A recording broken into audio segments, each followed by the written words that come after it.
Hello, welcome to the Zombie Heart stream. Today I want to talk about the mage abilities, the mage skills. We'll talk about the status effects, a bit about the skills. The skills. And then we'll look at the ranger skills too, I believe. Before we do that, let me kind of go over and review what I've done so far in my spreadsheet. So I want to figure out how to kind of min-max a lot of things and just try and make good builds in Ashes of Creation. And do I have it pulled up? Yeah, so I would like to figure out best in slot equipment, best in slot ability rotation, best in slot defensive stats. But we're going to start with the ability rotation. So I'm looking at the abilities of the different classes, and we're just gonna do that. I think after I still put in this information into the spreadsheet, then maybe I'll even go into the secondary archetype classes, because the wiki seems to have, for a couple of the secondary archetypes, I can look on the wiki and see what skills are supposedly available. Now keep in mind, this is before Alpha 2 has even released yet.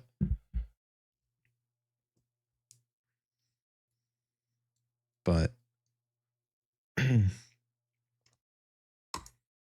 so for my spreadsheet, I'm trying to get this status impact rating, which is something I just made up.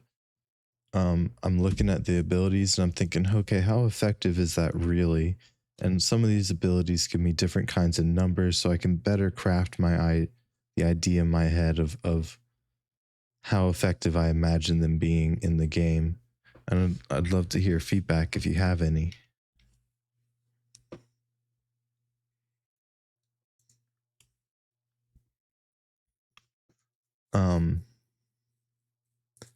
So just to review, we have the burning status effect, which is a 0.15 status impact rating. I think there's several 0.15 impact ratings for different status effects. It kind of seems like every class has its own sort of status effect that ends up being a 0.15. That it seems like that's a thing. There's like kind of a basic status effect that's unique to most classes, it seems. Of course, the mage could do burning. The mage could do shield. The mage could do frozen after the shield. The mage just has several. But so staggered, it says when in a staggered state, the target's physical abilities are either muted or inaccessible. Synergy potential. This arcane might seems interesting. I gave it a 0.35 status impact weighting because I'm still seeing if this status effect, does it place, the way it reads, it kind of sounds like you just place a tome on the ground and anyone who stands on it gets this benefit. So I could see that be very good if all the other magic casters can benefit from your status effect, because the status effect will only allow you to have about 1/6 of the time you could keep it up.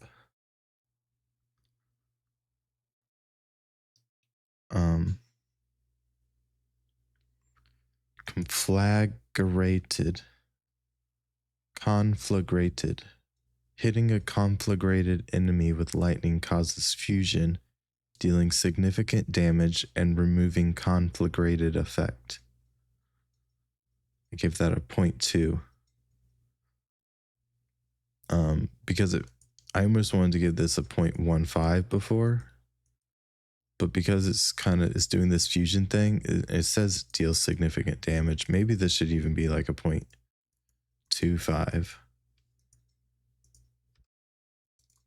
Can I not edit this right now? Let's refresh the page, maybe.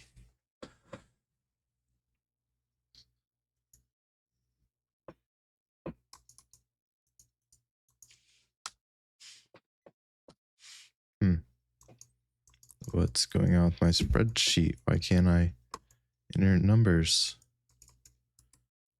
Hello? Spreadsheet? Why would that be? Let's start a new tab completely. We'll just leave this tab. And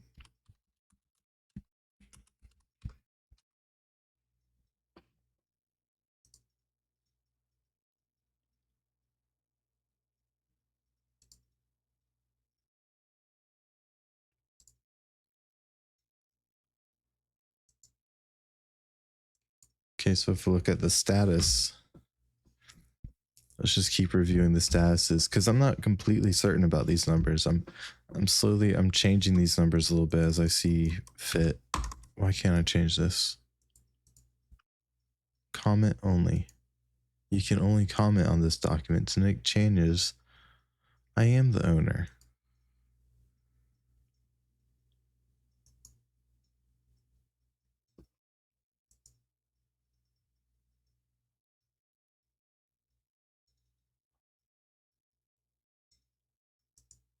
Am I not the owner? Hold on. Let me see if this is, let me check this on my email. It probably sent me an email seeing if I want to confirm to give my other email access.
Okay.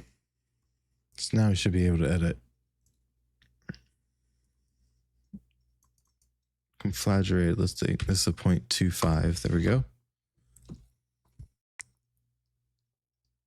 Who's this? Anonymous platypus?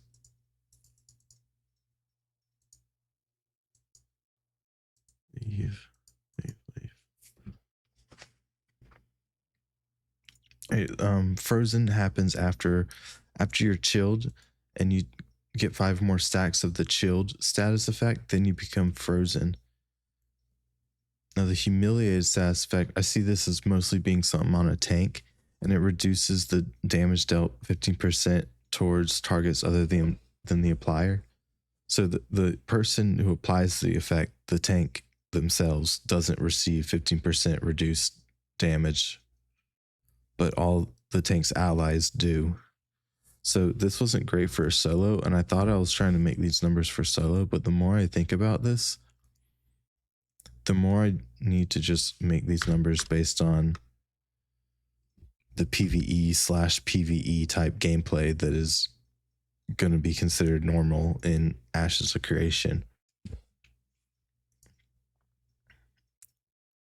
So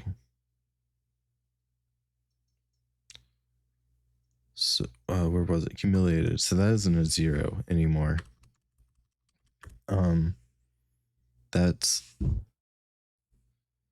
isn't a 0.15 either. That's pretty good. Well, maybe it's like a 0.3 even. That's pretty good, right? Maybe it's not that much. Should I do a 0.25?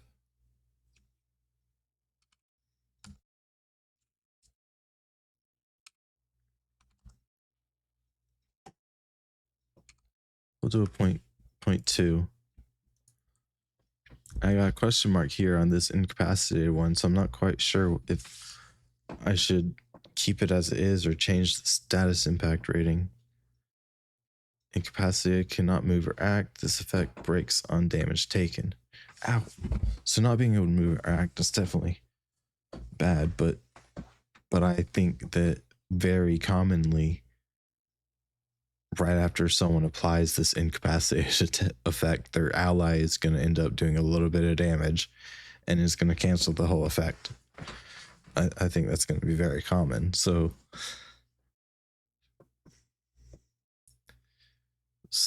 how my stun or my tripped is only a 0.2, but my stunned is a 0.3.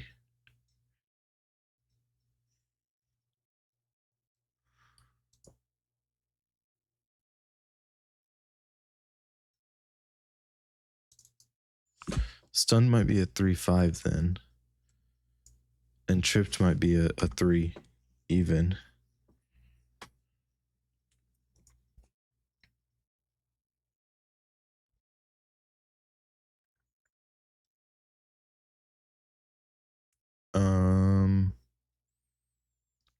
Let's see, we did humiliating, sleeping. Okay, so sleeping and incapacitated are the same thing, really. They're the same thing, again, the same rating. But I think it might be a little. Let's change this to a 0.25 and a 0.25, and we'll add another question mark because they're probably the same thing. I hope that when the game releases, that we just don't have as many status effects that start with the letter S. It's a little complaint I have, but there are several status effects that start with the letter S. It would be nice to get rid of more of that. Although the word sleeping versus the word incapacitated, I would rather use the word sleeping. So maybe keep this S and get rid of the other S's. Several of them, at least. Marked, that's a ranger only ability. It's described as strong. And it's like given to certain abilities. Like their whole ability applies this mark status, and it does different effects based on the ability. And I looked at the abilities, and they are pretty strong. Let's review it actually. Let me see. What was that? Ashes marked status wiki.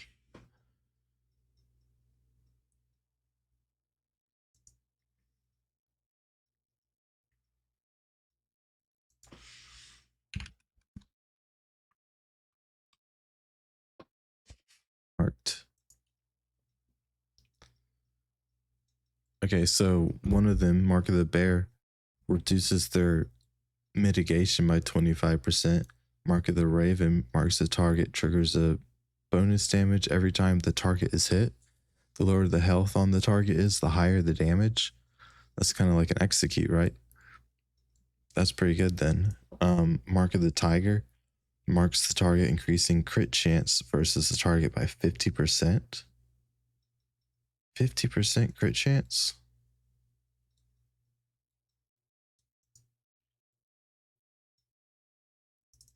Well, this is more than a 3.5.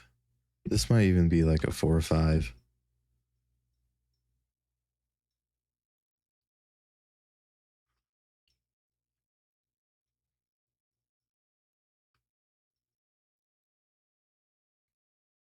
%50 critical chance? See, I don't know how easy it is to get critical chance in Ashes of Creation yet.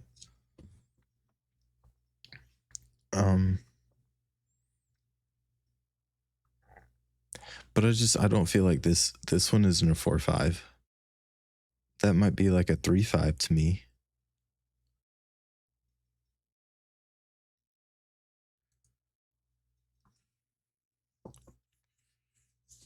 Reducing. Oh, it reduces the enemy's damage mitigation by 25%. Ooh. Okay, let's leave it at 4 or 5. See, I thought it was saying it increases the ranger's defense by 25%, but now it's decreasing the enemy's defense by 25%. That's like more substantial because I wonder if the target is marked, does that damage mitigation also apply to your allies' attacks against the enemy?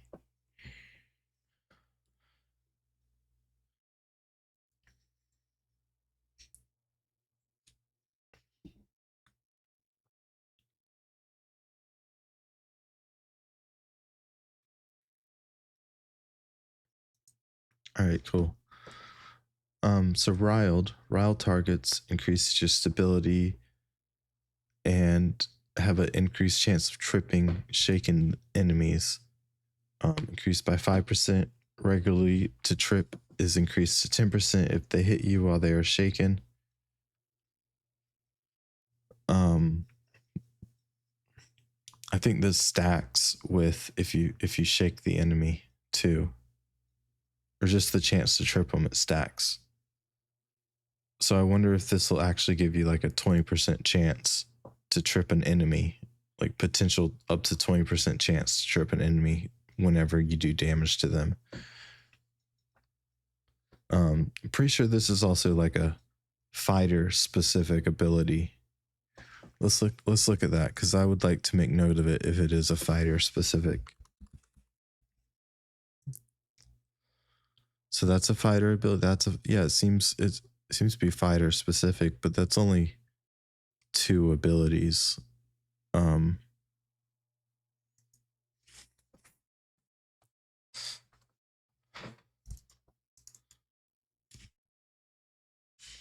Probably can't trip a boss. Useless in PvE. Yeah, I'm not concerned about tripping the PvE enemies. I mean, it'd be nice every now and then to be able to trip the PvE enemies, but that's not worth big points to me. That's not really something too important.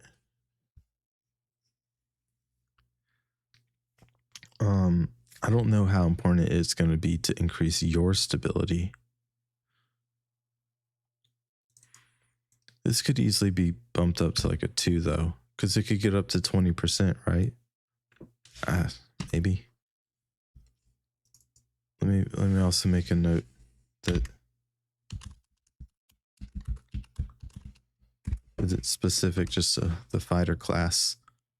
Then you have your rooted status effect. Your rooted status effect, the enemy can't move for 3 seconds. I'm sure they could cast abilities, but they just can't move. I give that a 2-5. Is that too many? Moving on. Ruptured and wounded. Ruptured and wounded are the same thing. These are the same thing. Wounds are stacking debuffs that decrease healing received and increase damage taken from physical sources. At 100 stacks, it reduces healing received by 50% and decreases physical damage mitigation by 15%. I think that's pretty good.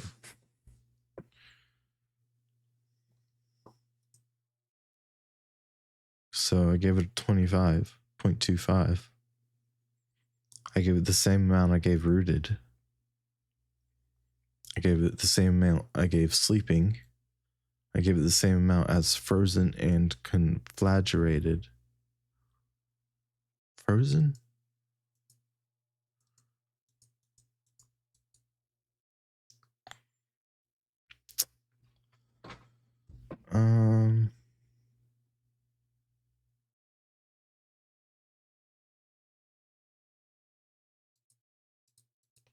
And then staggered is a 0.25.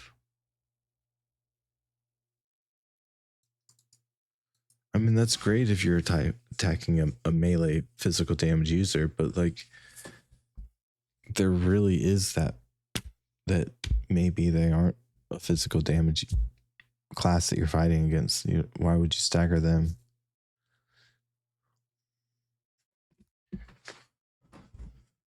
Okay.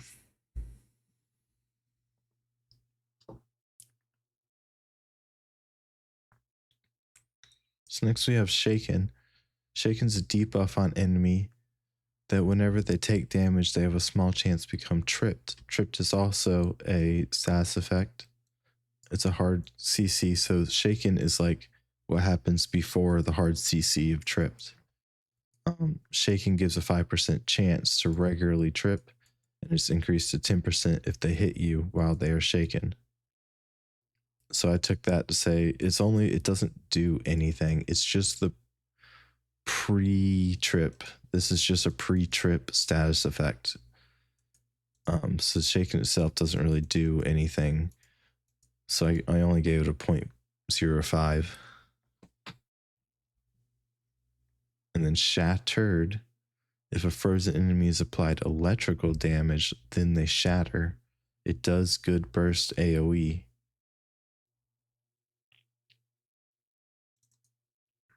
Yeah, I got another dual element. What did I give this dual element up here? Which was it? Conflagrated? I gave it a 2.5.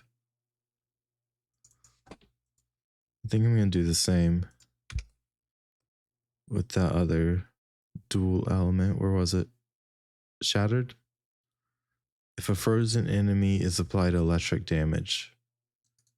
Yeah.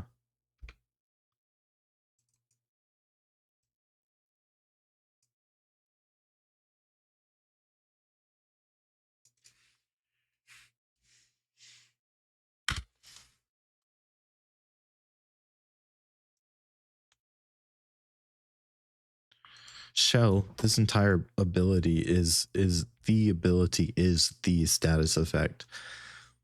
So this is this is like the highest ranking status effect because the entire status effect is the ability, and this also happens to be what I think is going to be a pretty good ability, right? Like you just protect yourself with a magical shield.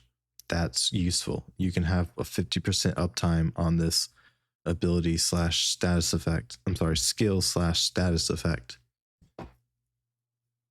50% uptime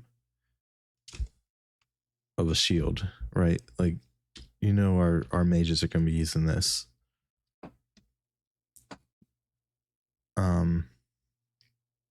Yeah, I still wonder if I should increase it maybe to a 0.7. The entire ability is and it's, I mean, there's not any offensive, like that this is for usually if you're an offensive class probably, and you happen to need a little bit of a defensive thing to help you get through it. Oh, it only absorbs magical power, so it doesn't absorb any physical power. Is that I didn't realize that before. It says it absorbs magical power, so I shouldn't assume that it does anything with physical. This will probably physical damage will still hurt you if you have the shield on. So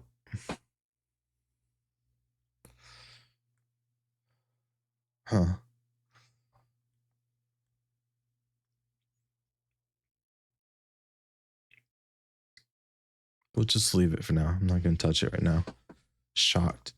Shocked is incoming direct attacks proc.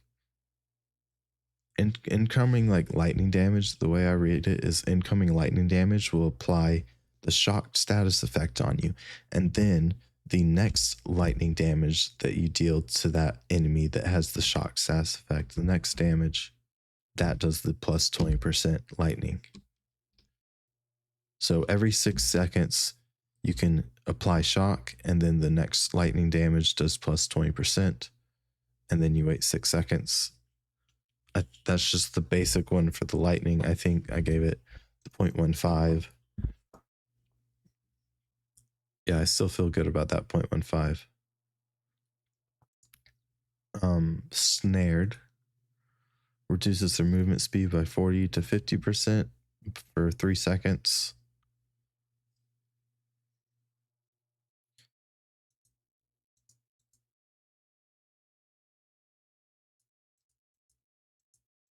Is a 0.2 good there? And then stunned. Targets cannot take any action for the duration of the 3-second status effect. Diminishing returns will avoid stun locking. Can stun mounts. 0.35% status per point, whatever. Targets can't take any actions for the 3-second. Diminishing returns will avoid stun locking.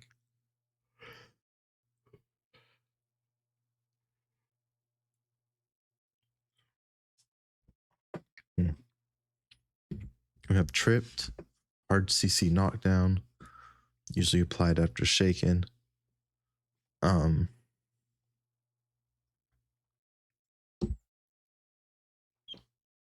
Okay. Volatile. Reduces enemies' magical mitigation by 15% for 6 seconds. Can be extended to 15 seconds.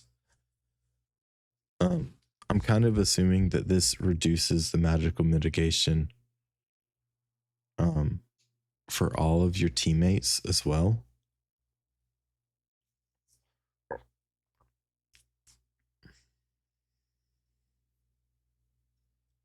Yeah. 0.25 magical mit reduced by 15%. 0.25. I have another 15%. Let me see. Decreases physical damage mitigation. I gave that a 0.25. 0.25. Okay, cool. So those align with each other. Those are aligned. Here's a damage dealt reduced by 15% towards targets. That's all damage. And it gets applied to all your, and it's a tank skill. It's like, that's the thing a tank's going to want to do. And that's part of what makes a tank pretty special. I think to have a whole status effect that does something like this. This is more than a 0.2. This is, let's go with the 0.3. Yeah. All right. Do we have another? Nope. Okay, so I think we're good. Increase 0.7, increase because of, we got a question mark here for the stunned. I think I changed that today. I think I changed that from a 3 to a 0.5 to a 0.35 today. So we're going to remove this question mark. We're going to leave that. We're going to leave that. I'm curious if I have any other dual statuses. We're going to leave that. These are both the same, but they're without the question mark. Dual status, synergy potential, which means maybe it's better than 0.25. But so those are my statuses. And now let's go ahead and cover the mage skills. Or should we cover all the other skills? Well, here's a mage skill. Let's just real quickly kind of go over how I'm organizing this. So we have the skill name, link, description of the skill, origin, which mostly just means the class that it's from.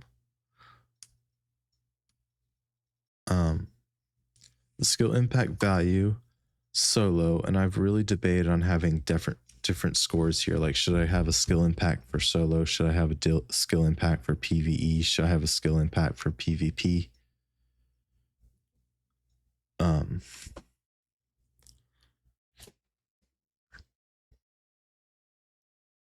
Yeah, so that's really something I'm still curious about, is if I should add different skill impacts for these skills based on the situation. Now, if you're solo, all that really means is you're just in the PvE. It just happens to not be like an end game PvE. It's just like the regular PvE. There's no real distinction for that. This need. I took the solo off of the other list. I think I'll take it off of this list too. Goodness. Well, that means I should review it because I think I had at least one in here. Look, I gave this a 0. Stuns target for 3 seconds. And I gave it a 0. Because in a solo scenario, yeah, but that would still give me time to like cast a heal on myself or put some distance between myself and the target or something. There's uses for. Why did I give that a 0? So I should definitely look through these again. Yeah. I think that'd be good.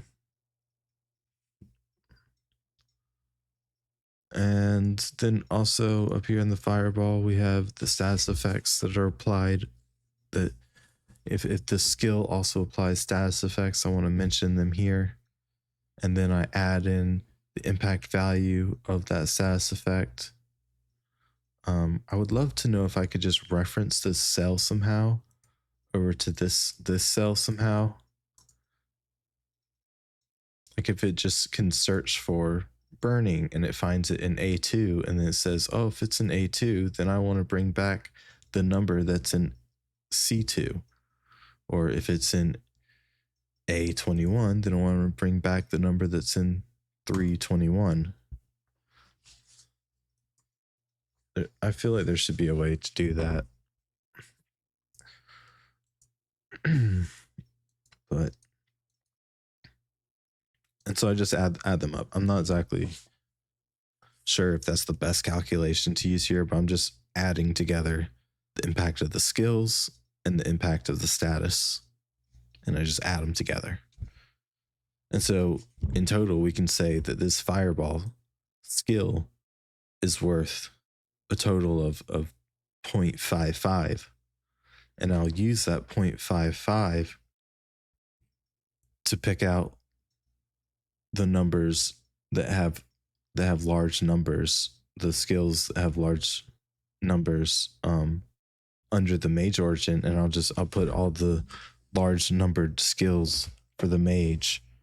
That'll be the skills I start with. That'll be the skills I put on my bar and I start trying to include in my ability rotation. Those are the beginning abilities that I want in my rotation. Plus basic attacks. I mean, you can't get away from basic attacks. Have to be something interesting. There's a whole thing about weapon combos in this game, about if you get several weapon attacks in a row, that it makes a weapon combo. But if you stop using your attacks and you use a skill in the middle of that weapon combo, then your weapon combo resets to 1 or to 0 until you hit again. It resets to 0. So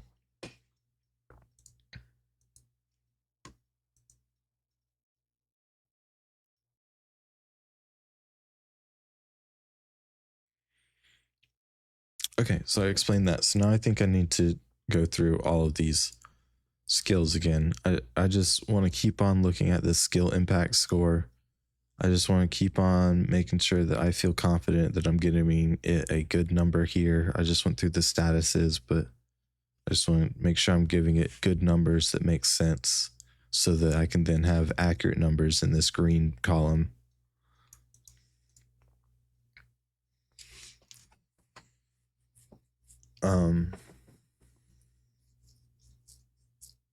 Wow, that's a 0.95. Let me look at that for a second. No, we'll get to it. Wait, the fireball and then basic attacks, nothing else to say, and then rumors there. So barrier, we did cleric first. Barrier.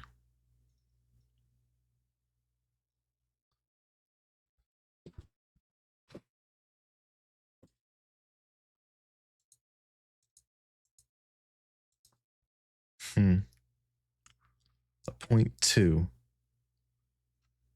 Sacrifice 25% of your health.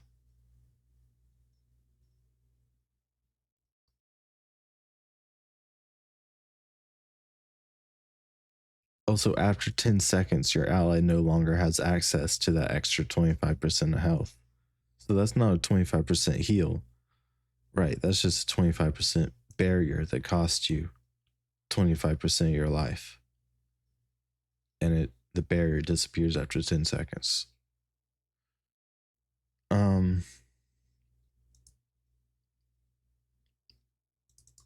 want to say at this point we're at the 0.15. I hate that as a cleric, right, as the healer class, and you're obviously using an ability that prioritizes protecting your allies. So as the healer class,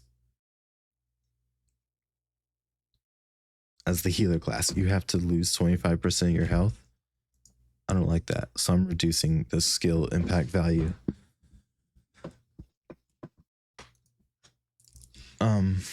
Bless weapon. Imbues your target's weapon with rad light, granting them bless weapon. Weapon attacks deal an extra 5% radiant damage and apply a mana regen.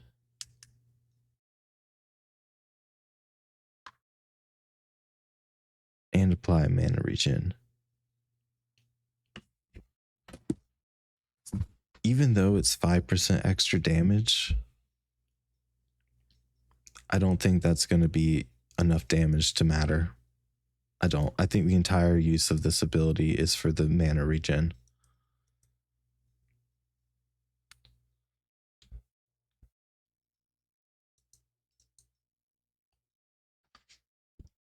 And yeah, a little bit of mana regen is probably worth about 5%, right? Maybe you can upgrade this later on and then it becomes, you can augment it and stuff. I'd love to figure out how to add augments to this spreadsheet, but this is where I need to start, I think, just the abilities. All right, I need to go faster. I just want to do the mage stuff. Chains of restraint.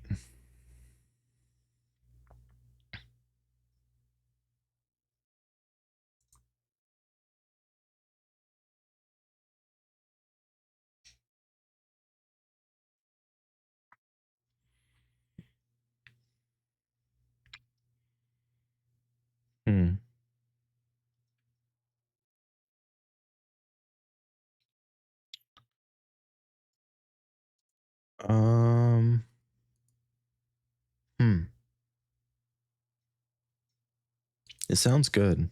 It looks cool. This ability actually looks pretty cool. But a 0.95? Wow. So it's got the stagger and the stun. On the stun. Oh, and the stun. I haven't even... So it's worth even more than that. Because I need to go back and I changed my stun to 0.35. And I have where it's staggered. It's up at the top. And a 0.25 for staggered.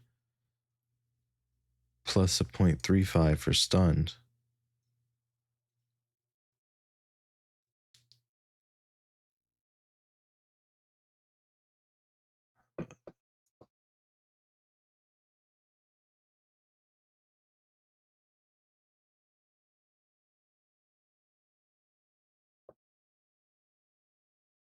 What does stagger do again? Staggered. When in stagger, the target's physical abilities are muted or inaccessible. And so, can I leave calls force the chains that staggers within or stun enemies already staggered?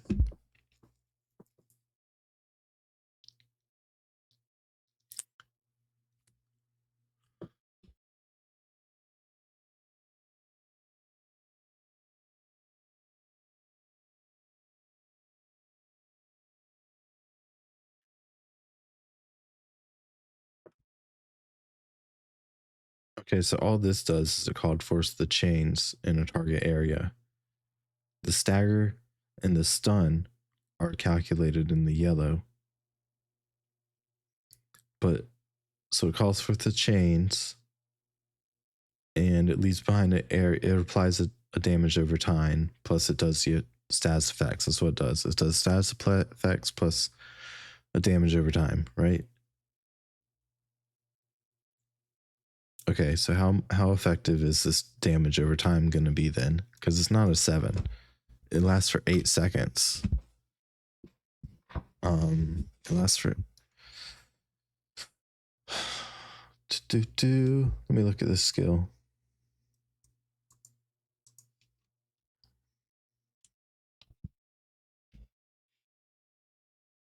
"15-second cooldown, and it lasts for 8 seconds. Oh.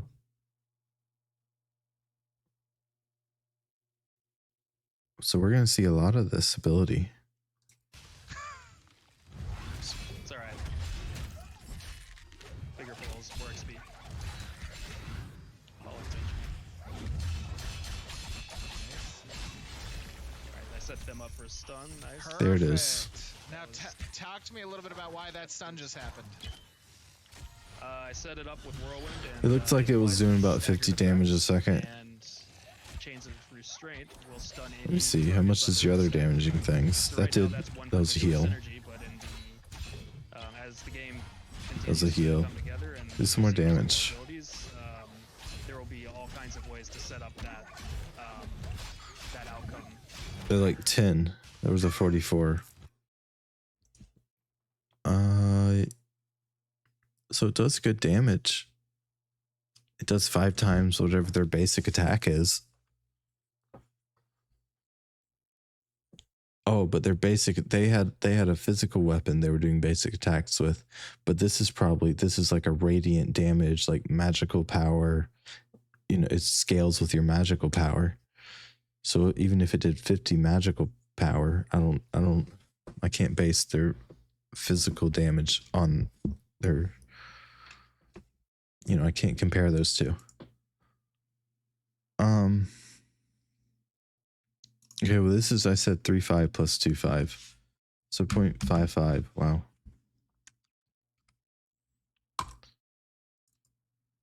But this has got to be spectral change. Just apply this vex, I guess, and it does damage over time. But they walked right out of it, unless they're already. Stagger enemy. Okay, so surely the enemy in it are getting staggered. I can guarantee they're getting staggered, right? They're at least getting staggered. When in a staggered, the physical abilities. So maybe I should just give it a 0.25 again over here. Maybe it's worth an 8. I'm gonna do that.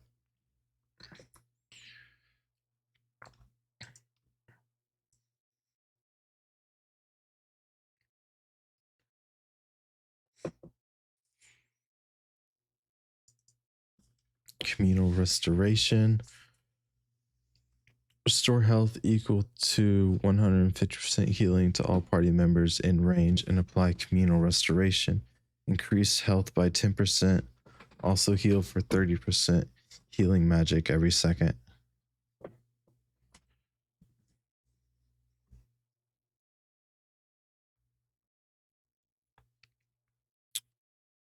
Um, 10% every second.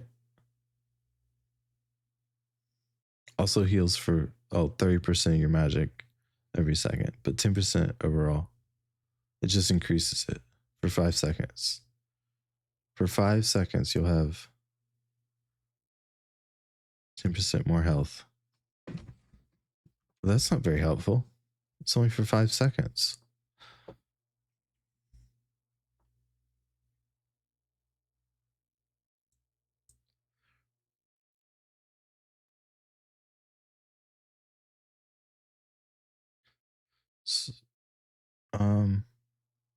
So I think I did 30 times 5 and I added that to 150 and that equaled 400 and I gave it a 0.4. I think that's what I did here on 30.3 times 5 equals 1.5 plus, what is this, 1.5? So there's a 3 and I gave it, it's 300%. And I gave it a 0.4. Okay. Okay. Yeah, because I really don't see this 10% being much. I don't see this 10% being worth a whole 0.5 of my skill impact value. So I'm just going to leave it. because I mean, as you can see, I'm really just doing things in 0.5 increments.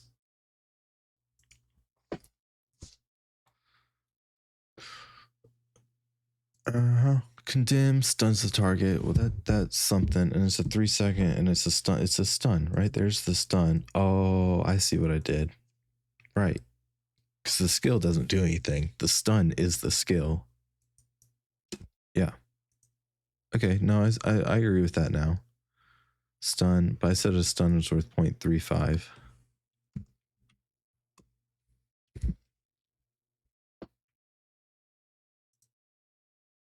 Consecrating waves sends forth a cone of radiance that deals radiant damage to all enemies while healing the 10 nearest allies.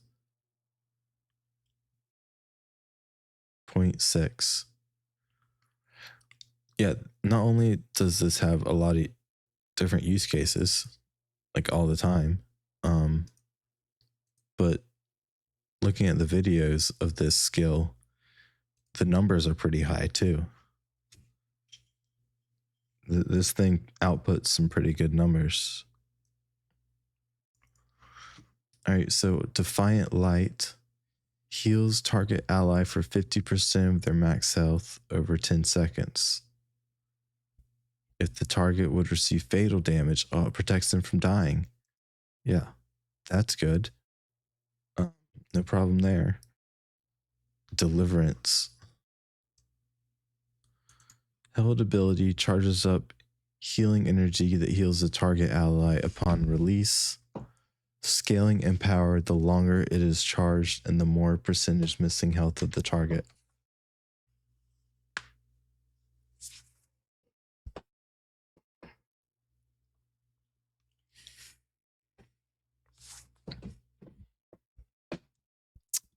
Okay, I'll just leave that. Divine Flare places a target area heal on the ground that heals all targets within after several seconds. So they have to stand on it and then they get the heal. And the healing is split between targets. Wait, so I gave this a 7?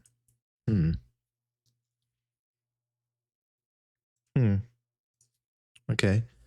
Consume divine power to instantly complete the remaining cast time of any healing spell currently being cast. So this is a 1-5, I think, but this is like that could be even less than a 1-5. I mean, everything else is the skill. This skill doesn't, it just speeds up a little bit of time for you. I mean, anyways, this skill is like very important for the resource for the cleric in general. This is, the cleric has a special resource. Each of the classes in this game are going to have their own unique resource. And this is like the skill that uses that resource and makes use of that resource by completing the cast time of any healing spell being cast. So that would work really well with Deliverance because it's a held ability, right? You need to charge that thing up. But if you just click Deliverance and immediately follow it by Divine Infusion, you don't have to heal, you don't have to charge it up anymore. It's just done. And it does a large amount of heal.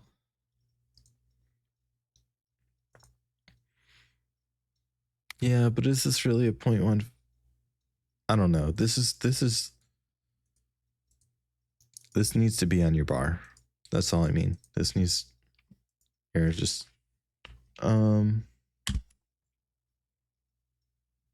I don't know what I'm typing there. Next.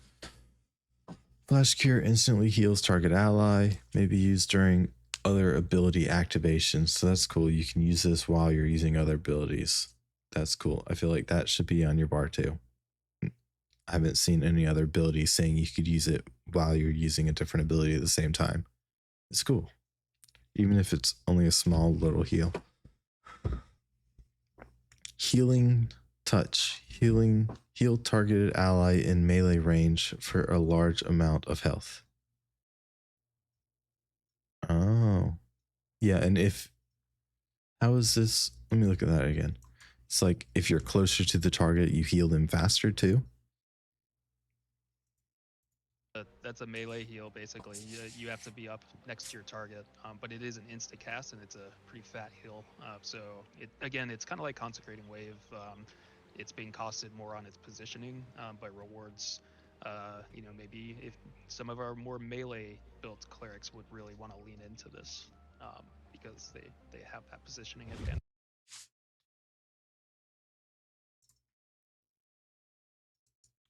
Okay. Judgment.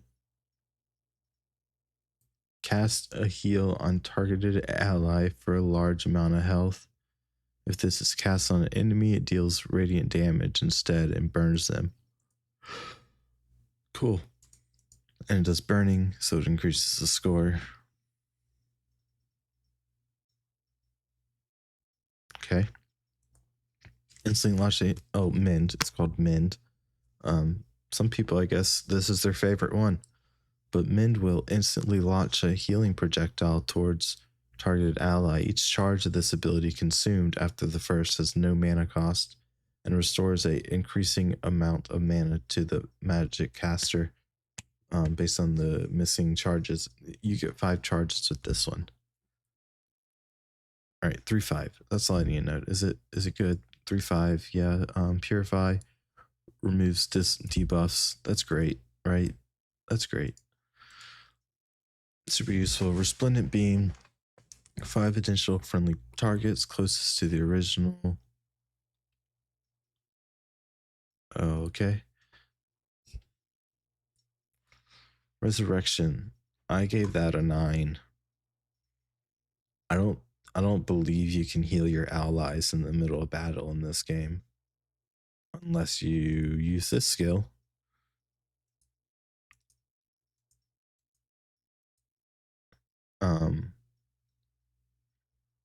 And this is the resurrection is like, you can upgrade the resurrection to make it even more useful.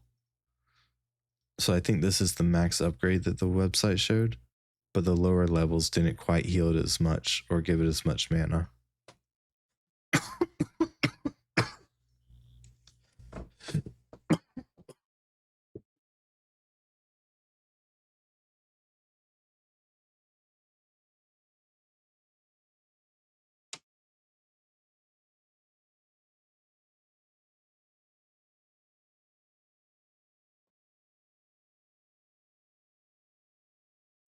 Smite.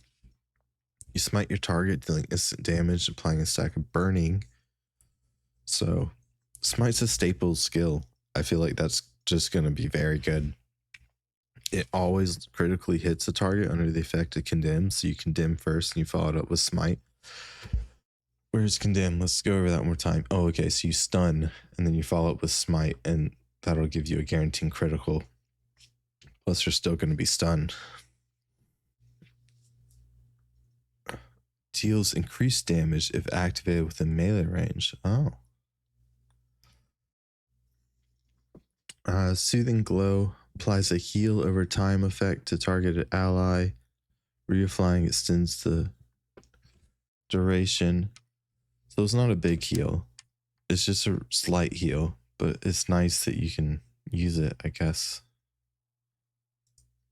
Huh. 3/5. Wings of Salvation. You leap to a target and heal them. I give it a 0.6. Now we're on to the fighter.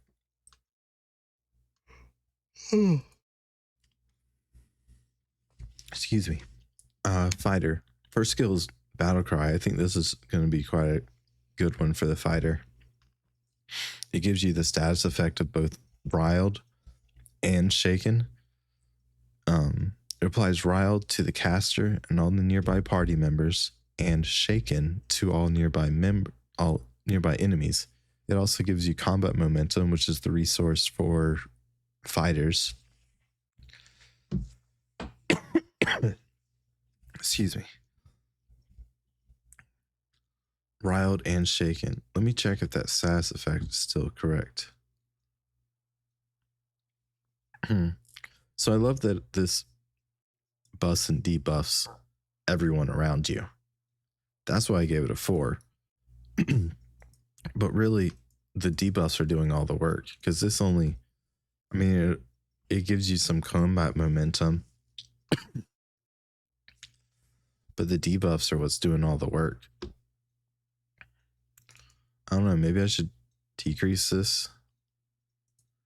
Let me just leave it. How did I change riled and shaken? Riled and shaken. Okay, shaken is 0.05 and riled is 0.2. That's all. So we got 0.25. Oh, excuse me.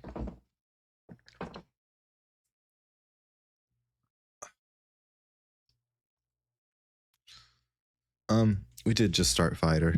I haven't even gotten to mage, but let me get some water real quick. I'll be right back.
What are we on?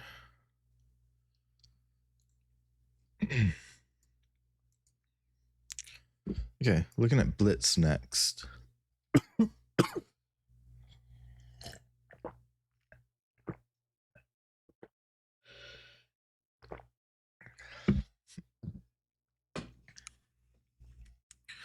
Blitz is the fighter charges towards the enemy and deals physical damage on arrival. Let me show you.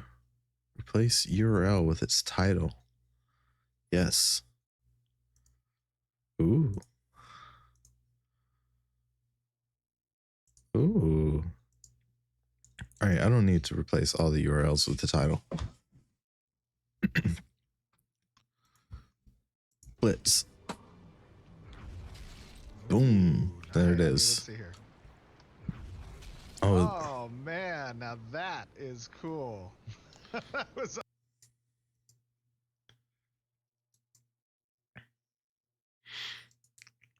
so it's just a gap closer, but that's super useful. I gave it a 0.3. Yeah. Skills should be getting a pretty decent grade to them. Like the status effects are more minor, I think, than some of the skills.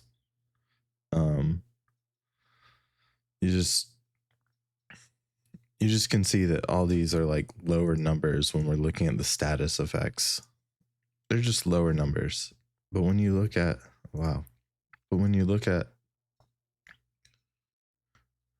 the skill impact value,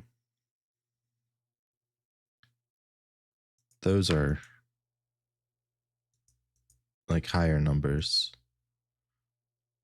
I'm sorry, I just realized that marked doesn't do anything. The marked status itself is, although I'm super impressed with the skills,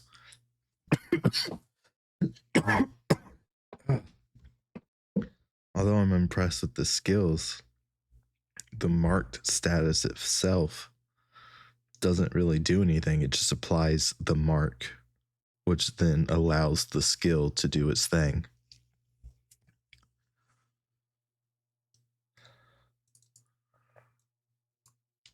So this isn't but like a 0.05, to be honest, this marked skill. This marked status effect.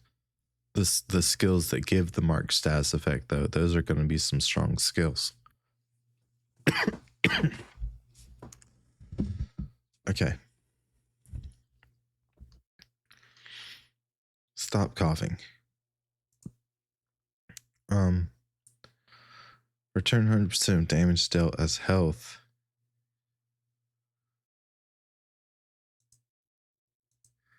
While below health, gain damagement.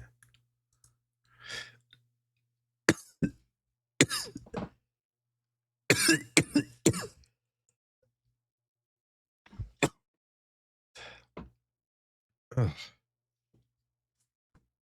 I can't breathe. Brutal Cleave. Perform a wide sweeping attack, dealing damage to all the enemies in front of you. This ability shares a cooldown with Overpower, and hitting an enemy with a weapon combo reduces its cooldown by 8 seconds.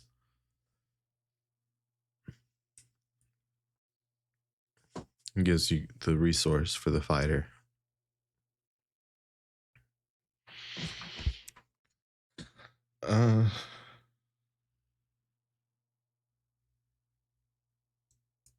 Shares cooldown with Overpower.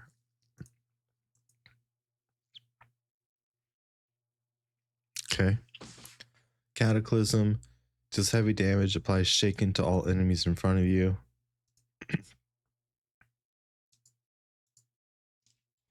Cataclysm. Okay. Let us showcase that new Cataclysm. Oh, that feels much better.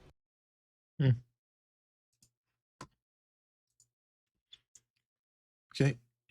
Next, Crippling Blow. Deal physical damage and apply snare to the enemy for 6 seconds. What is snare?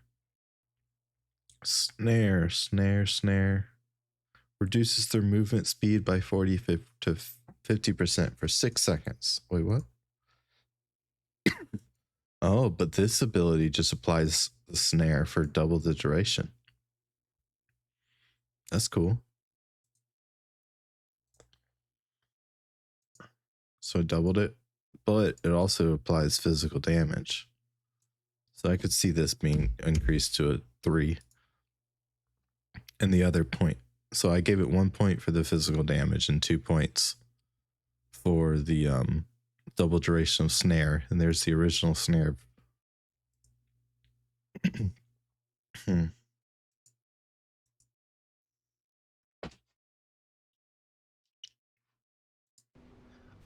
Yeah, sure. So crippling blow. This one's pretty simple.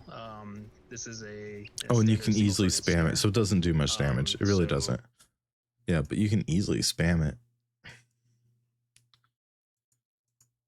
Uh-huh. Yeah, I'm fine with this. 0.5 for that.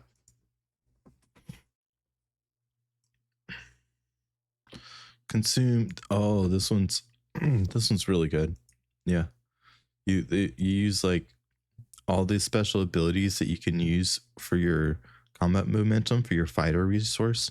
All of them are combined into this one skill if you want to activate them all at the same time and use. So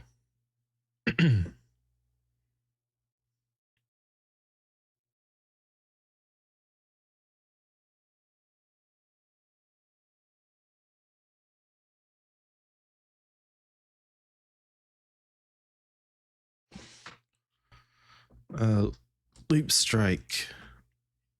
You just leap to the location, you deal damage, you snare people, which means you slow them to 40-50% for 3 seconds. It's a gap closer. It does some damage in an AoE.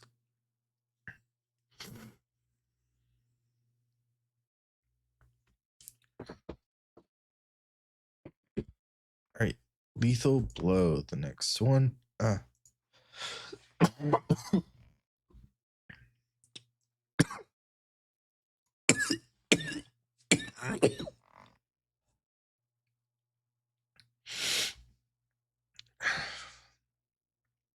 Lethal blow. Perform a powerful descending strike upon target enemy, dealing additional physical damage based on the amount of percentage mythic health up to 300.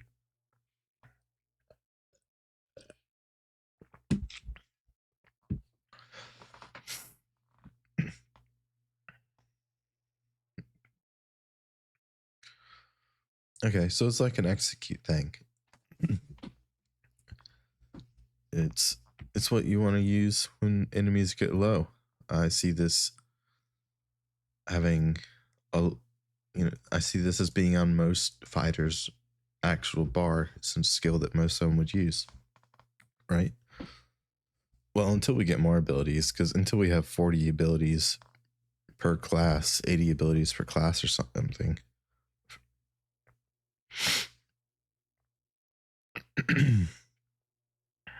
Lunging assault. Spend momentum, lunge a direction, and perform upward swing, dealing damage. You're immune to crowd control effects while using it.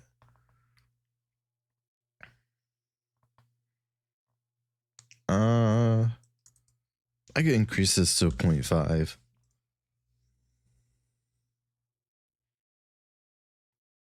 Yeah. Next, perform a powerful melee strike in a short forward cone, dealing physical damage to all targets hit.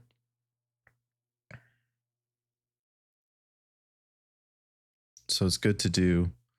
I mean, as a fighter, it's like your main status effect is trying to trip people. So when you trip people, you can take advantage of it with this skill. Overpowered, deal direct damage, apply shaken. Shares a cooldown brutal cleave. Hitting an enemy with a weapon combo finisher refreshes the combo of this ability. Okay, that's cool. Refreshes the combo of the ability when you do a full weapon combo. That's cool. That's interesting. I'd like to see it. Plus, it's called overpowered, right? And it says it does damage and applies status effect. I think it'll be good. Oh, maybe not great. I think it'll be a 0.45. Rupture, physical damage applied debuff. The debuff is the wound target acquires 5 wound stacks per second that they move. Oh, 5 stacks per second. After 5 seconds, the target takes heavy damage, but additional damage for each stack of wound it has.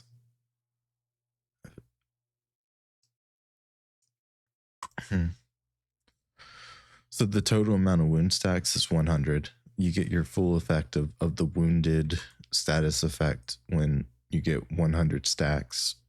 You have to kind of build up to it. Wound status effect it decreases the enemy's healing regeneration and it decreases their physical damage mitigation.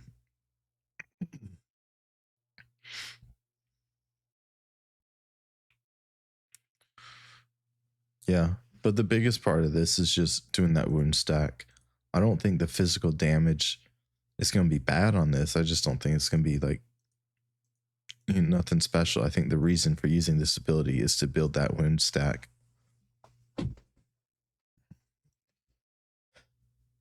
Oh, cool. Cool. Here we are. Last one until we start the mage. Whirlwind. This is your spin to win move. Or actually, let's watch it. It's a templated skill, which means that the skill goes off in the direction your character's looking.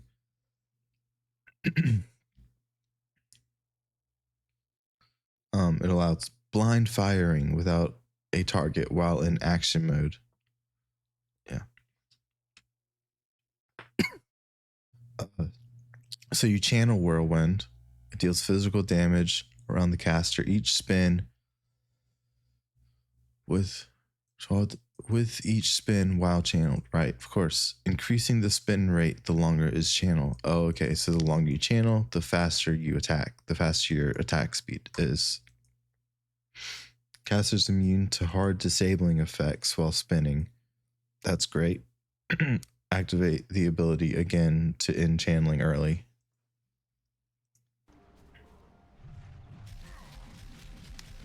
So it didn't last very long. And I could invest additional points into this particular skill if I wanted to give myself a finishing blow, essentially.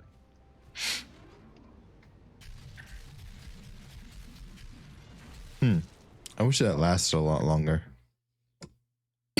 I do. I wish you could do that for like 30 seconds. Okay, well, 10 seconds then.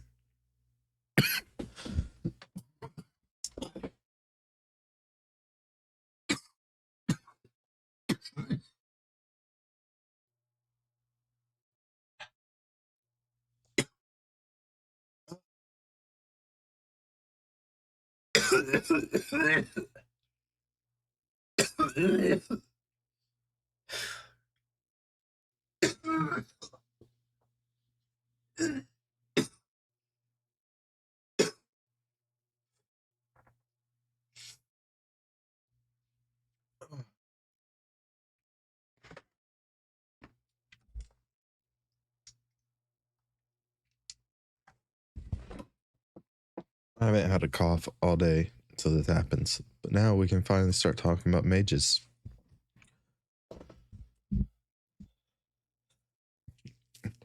I want to bring the fireball spell down.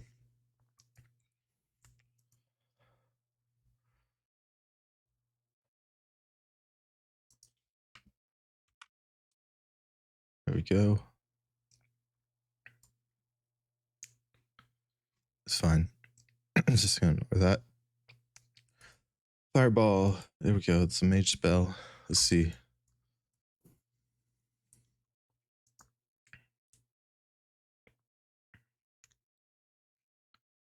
Wait, that wasn't what I wanted. I think it's Ash's Creation Wiki / skill plural.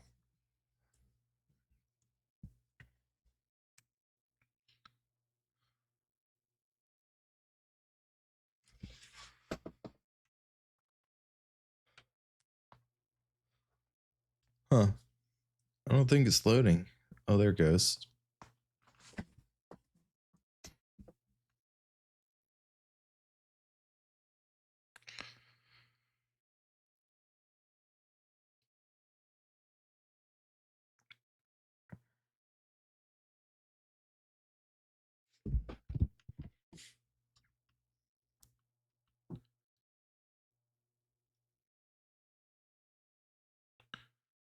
Hmm.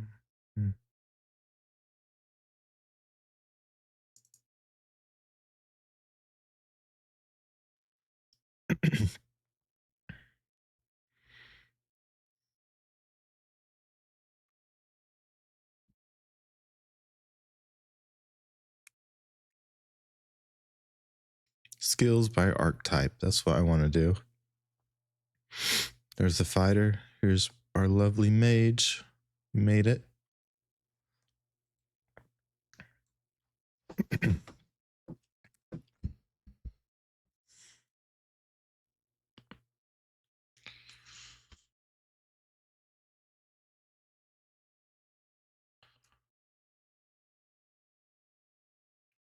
What? Oh, what? Arcane Circle. Grants arcane might.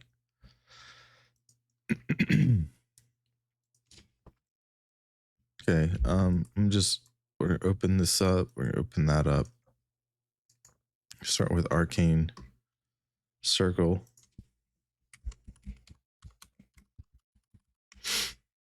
and grab the URL. Oh, and I can change this. Replace URL with this title. There we go. It automatically grabs the title.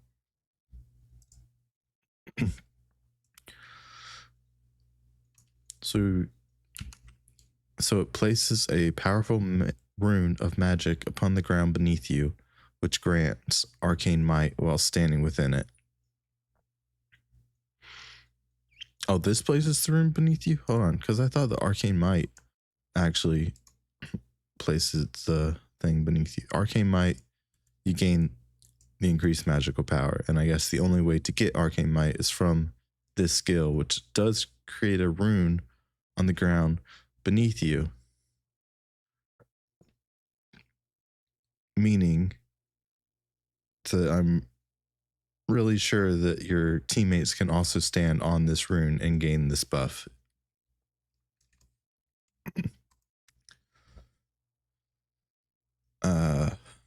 Cooldown that lasts for 10 seconds, has a 60-second cooldown, so it's a 1/6 uptime.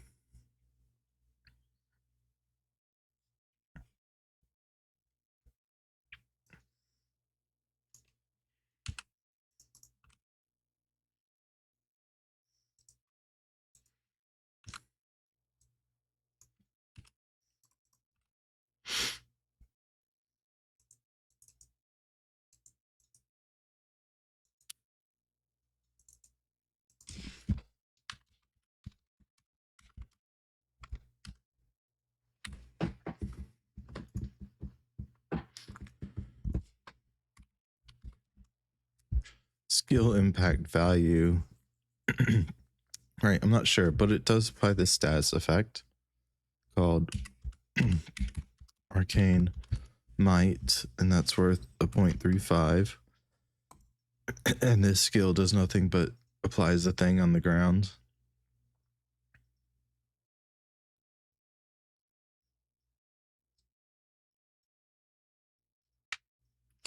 Here, let's call this a 0.3. It gives 30% increase magical power. It's a 0.3. But the skill is what allows other people to stand in the rune. So the skill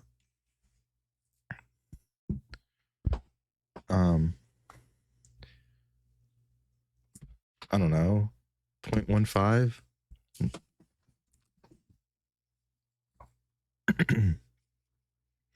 Is that fair?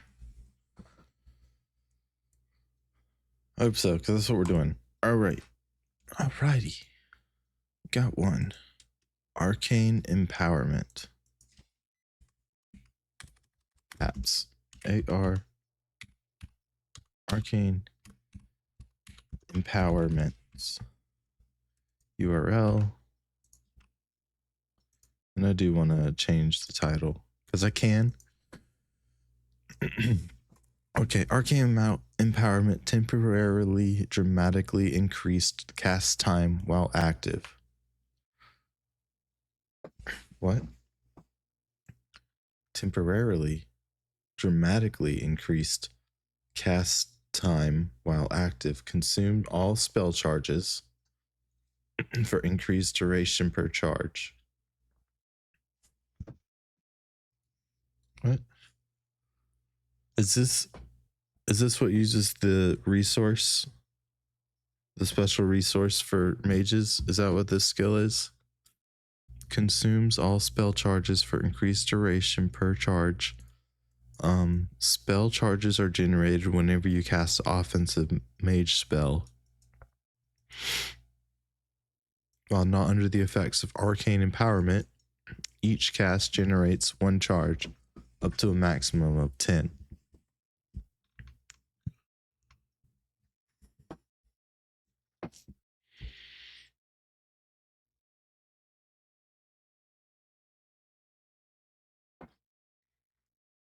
So if you cast 10 spells, 10 offensive spells, then you have 10 charges.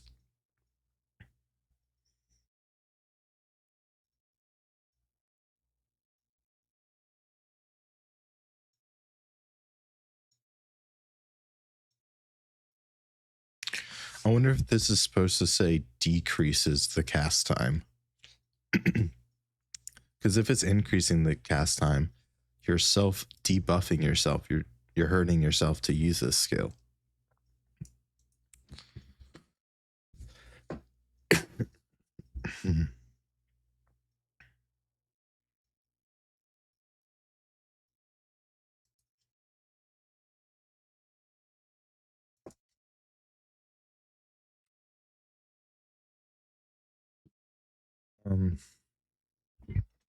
Do we have any other references for this? No. Let me see. YouTube, Ashes, Dev, Stream, Mage, Arcane Empowerment. I wonder if I can search the script, the lyrics, the transcript of this stream.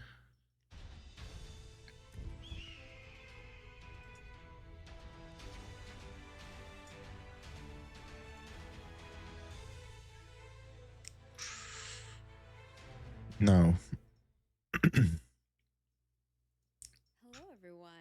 Was a little bit different than the ones we've done in the past.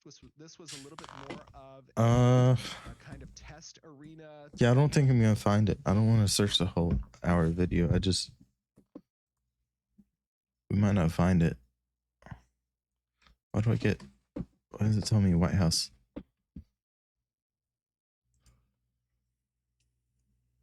Yeah, I don't know what this skill, I'm not sure. I'm gonna have to come back to this one or something.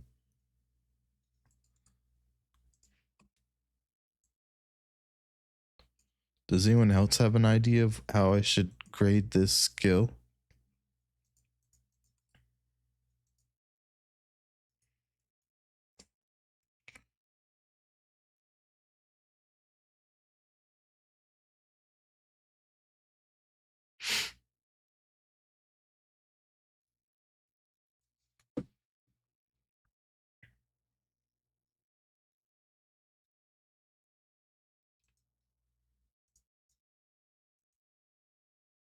I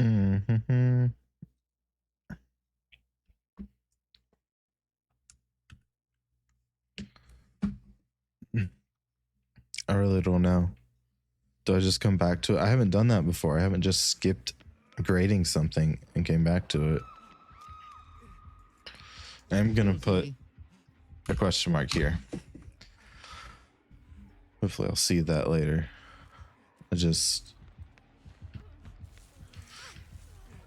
Yeah, maybe I just give this a 0.15 because maybe this whole thing is just the skill that lets the mage use the resource, the special resource that the mage has.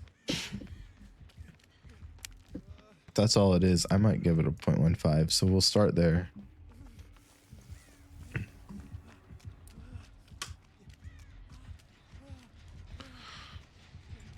Arcane Eye, Arcane Volley.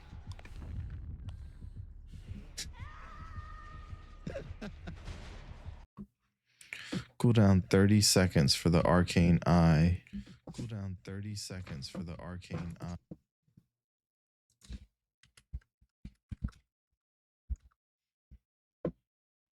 Grab the URL. So you conjure a magical eye above you. It reveals camouflage enemies within 20-meter radius around you and your party. And it lasts for 10 seconds. So use this to find the rogue, I suppose. This is the rogue finding skill.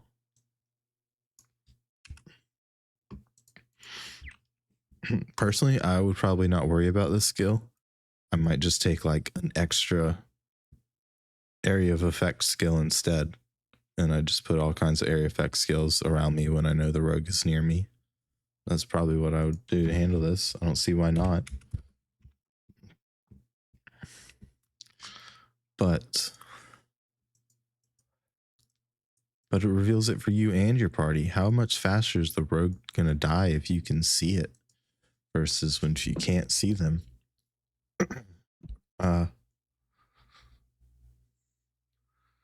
And maybe there's other things it does besides just the rogue. Reveals any camouflaged enemies. Like, what if there's camouflaged treasure chests in this game? Huh? I would feel like I need to use it if that was a thing.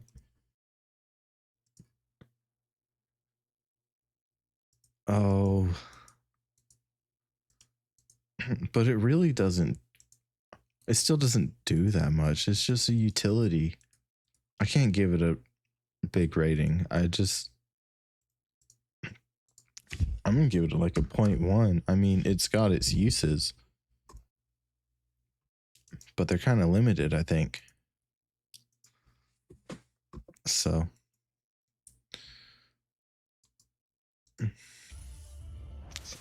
Update to the ability Arcane Volley. I think it looks great. Siva did a great job with that. Some lightning updates as well, obviously.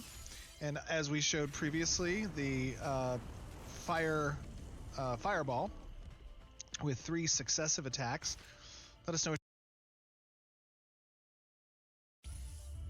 here's it. Update to the Cool and good damage. to the ability. Like, how much health is that? It's like a fifth of their health right there. That's pretty good.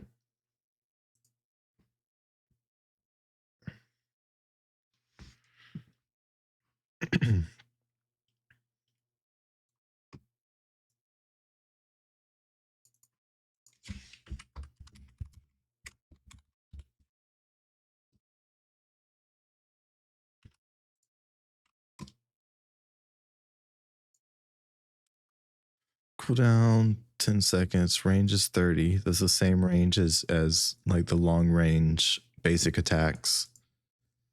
Fires a volley of 7 arcane missiles at your target, dealing 35% arcane damage each. Ooh, you know what? I don't really know that much about arcane damage in this game.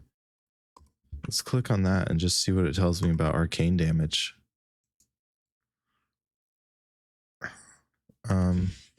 So it's a mage skill. What am I going to rank it? It's pretty good. It did a fifth of their health. Should I rank it 35% arcane damage each. Yeah, but 35% each for 7.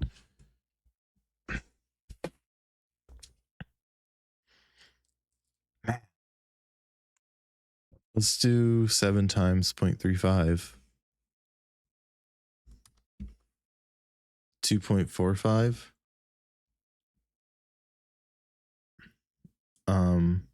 That doesn't help.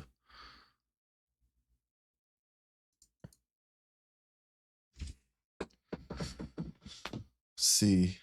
Let me just learn about arcane. All right. Arcane is type of damage, different. Yeah, damage types, physical damage, holy damage, resistances based on damage types. Okay, so I don't know anything about it. It doesn't tell me anything like specially useful. Nope.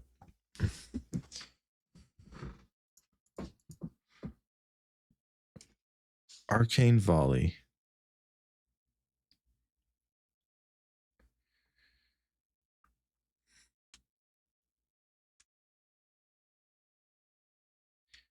I don't know what arcane is. Oh, I forgot an E. It does damage. We're gonna do a 0.35. No, not that, but we're gonna do a 0.4. Sure. Yeah, but what if it's a 0.6?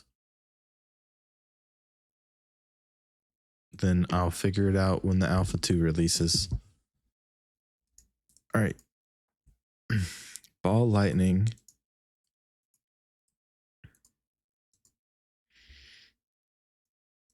Questing with Ball of Lightning. Okay, you have to charge it up first. and then it just goes forward. That looks so much better. And the enemy just stands in it. Charges this ability is not this ability is not able to be charged up. Oh. It takes 2.5 seconds to use. John Kent said, when we come to wanting to work with something like lightning, we actually want it to seek out different things in the world and stick to them. We want it to feel like you're actually in control of that lightning, not just plastered on top. So what we've been working with are kind of behavior systems where you modeled the behavior of the lightning and how it should work. Then those systems get put. That doesn't help too Questing with Ball of much. Lightning.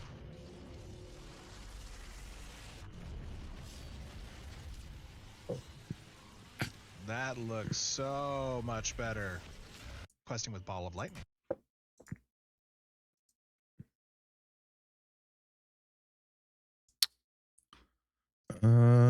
Show me Arcane Volley one more time. Update to the They did 46.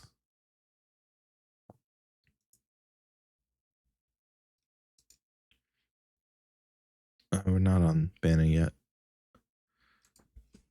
Or that. But this ball lightning does more damage than that arcane volley. At least to that enemy type.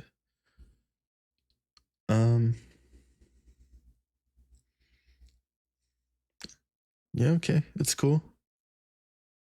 Applies volatile to enemies it overlaps with.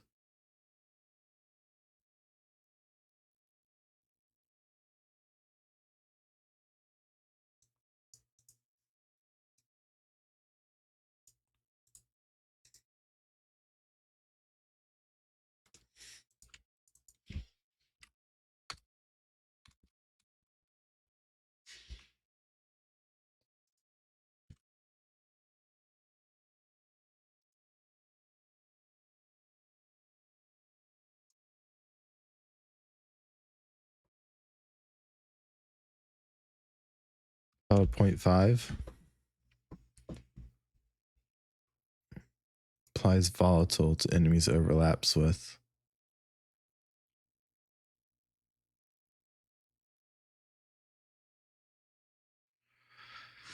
Oh, it applies magical mitigation reduced by 15%. Yeah, that's pretty good.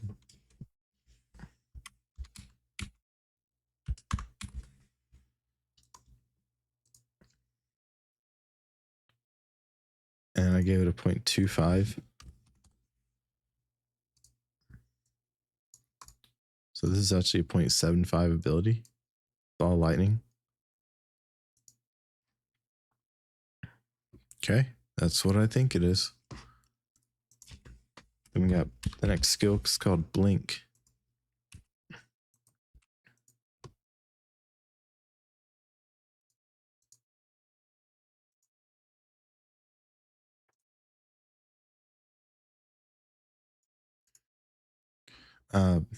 Blink has a 20-second cooldown, 20-meter range, instantly. Oh, so you teleport.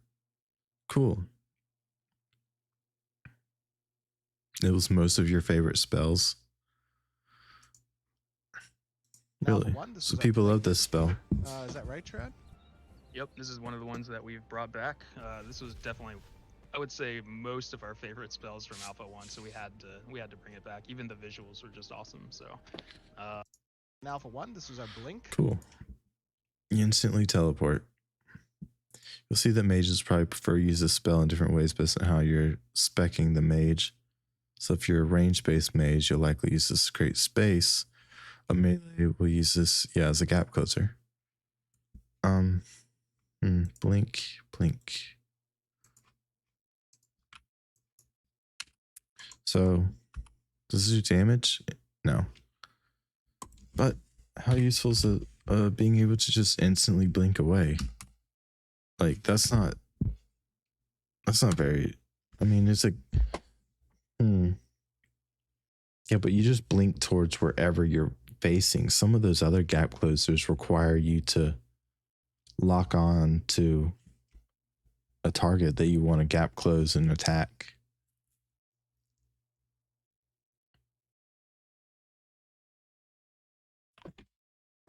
Point two.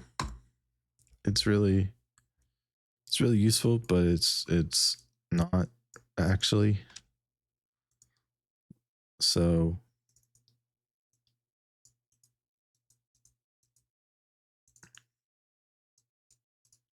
it can certainly keep you from dying. All right. Blizzard.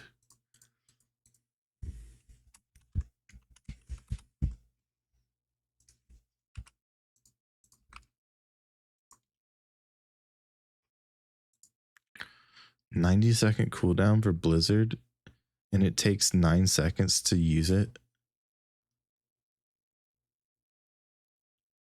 It applies chilled status.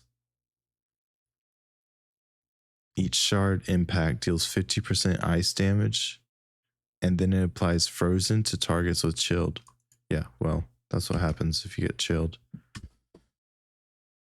Raining a barrage of hail shards on your enemies while channeling. Oh, okay. So you have to keep channeling it if you want to keep using it. That's why it has such a long channel time.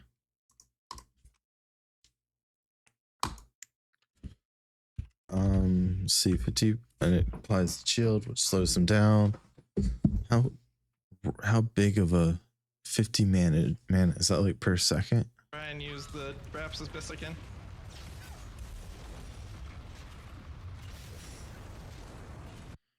That didn't cost much mana. That costed 50 total mana, plus he healed back through the duration.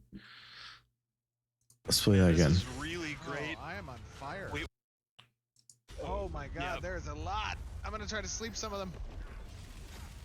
Oh, never mind. There's multiple balls of lightning. Let's see if I can line this up right. I'm gonna try and use the wraps as best I can.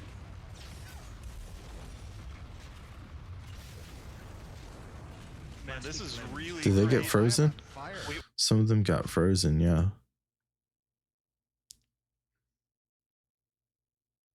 And you kind of fly while you do it. Welcome, Pocket Start. Welcome, Plastic Lemons.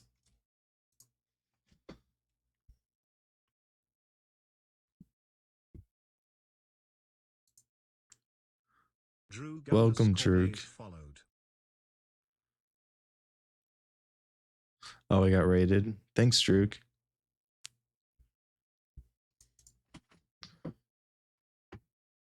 Oh, you've been doing this with the cleric and tank?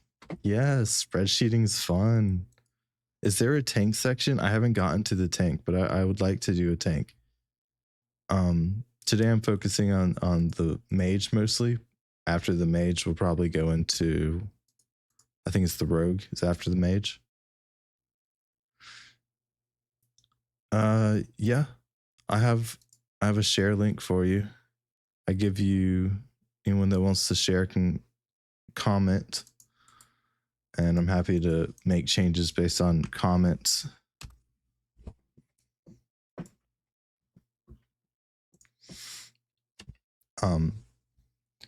So I'm trying to get this little skill impact value right here. That's really my main objective right now, is I'm looking at these skills and the skill impact values. I'm giving this skill a rating based on how effective do I think this skill is. Like, from a scale of 0 to 1, how good is this skill really? And then I'm going to use that number to help me build a ability rotation so that I could have, like, you know, good ability rotation.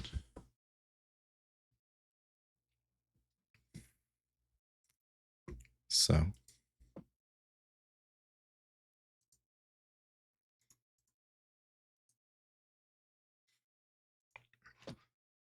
Oh my god, Yep. there's a lot. I'm gonna try to sleep some of them. Oh, never mind. There's multiple balls of lightning. Let's see if I can line this up right. I'm gonna try and use the wraps as best I can.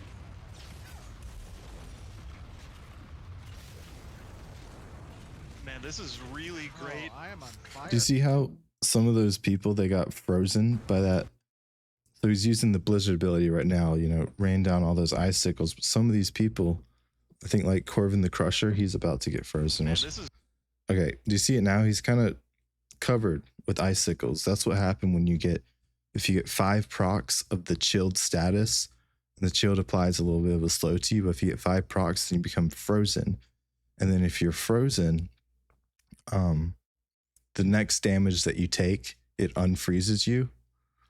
But if you're frozen and you take electrical damage, it does another status effect. Hold on, let me look at it. What is that one called? It does a status effect that does like AoE damage around you. You like, here it is, you explode. If a frozen enemy is applied electrical damage, they shatter and does AoE damage. How cool is that?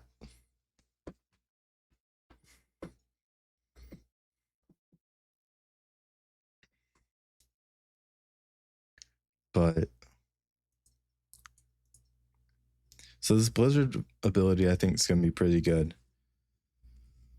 It seems like they're going to have to channel it the entire time they're using it. Is they're channeling it. You can only use it 90 seconds. But it seems like it's going to be a good spell, not just for, obviously for crowd control, right?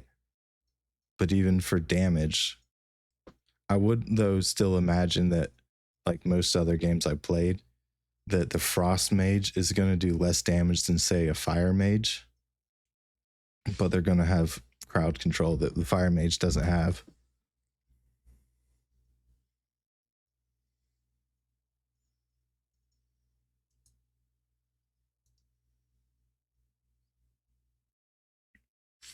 I'm trying to understand the spreadsheets a bit better. I'm going to school to try and be a data scientist maybe. And data scientists, like, they need to know how to use spreadsheets, but mostly other people will bring data scientists a spreadsheet that they built, and then a data scientist can just make a couple adjustments. So a lot of statistics, though. I should be able to get some good statistics data.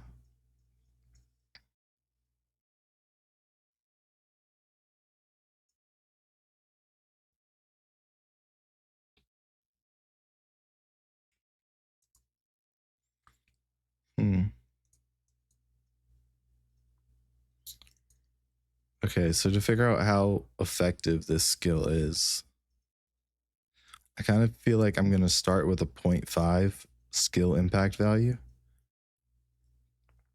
Because each of those shards deals 0.5 of your magic damage. So, and it lasts for 8 seconds. How many times did it fall down in this video? How many like procs of shards of ice were there? You're gonna try and use the wraps as best I 1, can. 2, 3, 4. Oh, it's not just at the same time. Man, this is Yeah, they don't really just all great. fall down at once, and then another wave just all falls down at once. It's like some fall down here and some to fall down here. And yeah, they say Excel is really, if you want to be like hardcore into spreadsheets, Excel is really better. Yeah.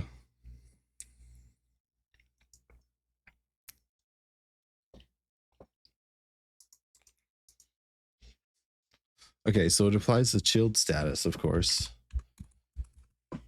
Chilled. And it doesn't just apply the frozen status, right? The frozen status is just an after effect of the chilled status. You have to be chilled 5 times and then just frozen gets applied. So this skill doesn't apply frozen. This skill just applies chilled. Let me see, chilled. That I gave chilled a 0.15 status impact. So I'll add that to whatever value I give the blizzard. So the blizzard, what does it do? It's a big AoE, so that's a boost, and it heals down the shards for 8 seconds. And I know it does 50% ice damage with each shard. Yeah, but every shard doesn't hit someone. Like most of these shards are missing. The accuracy of these shards is pretty low. I can't guarantee that they're gonna hit. So I need to, I need to imagine how many shards are like effectively hitting them, and it's not that much. Man, this First is off, really that's a great. huge spell. That's a pretty big area of effect. But if an enemy was in there, how many times can you expect them to get hit? On average, just you can expect them to get hit there. So we'll start it at, you know, the average amount, and that'll be the weight for how many times you expect them to get hit. And it's we're not going to go above the average. We're just going to imagine that the average is just what's always going to happen. Sometimes it won't always happen. Sometimes it will. But in our numbers, should be good.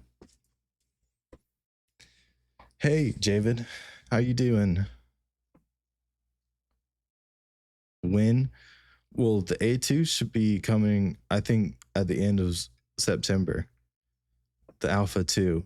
And they'll open that back up if you want to buy into the Alpha 2, but I don't know how long that'll be available for. The actual game itself, the release of the game itself will probably be a couple years from now. Yeah, that'll be a couple years.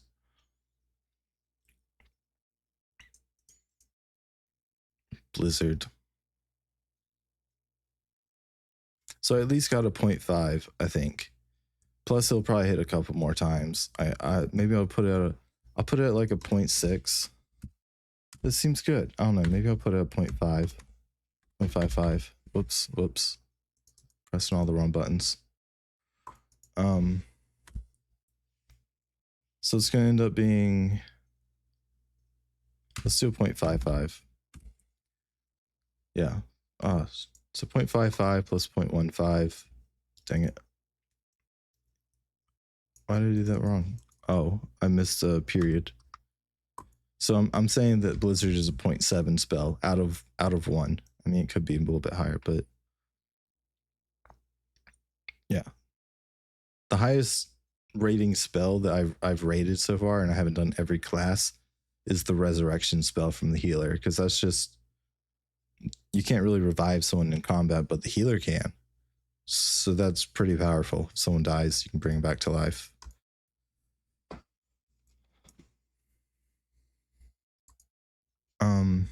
All right, so we did healer. We did Blizzard. Chain lightning.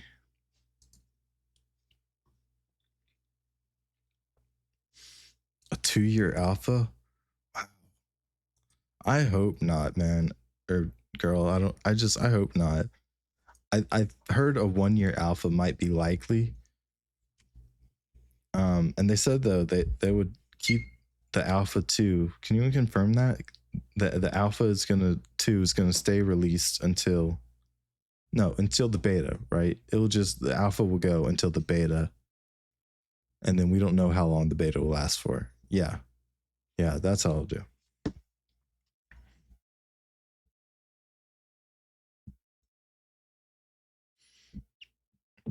Throne in Liberty looks exciting.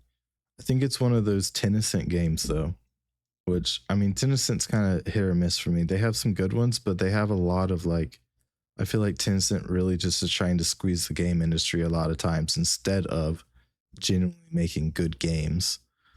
But Ashes of Creation, I feel like I can trust him, even though they're taking longer than expected. I feel like the people working on Ashes of Creation are really genuine, good people trying to share their love of video games with others and make a really good game, so, instead of just being all about the money, right?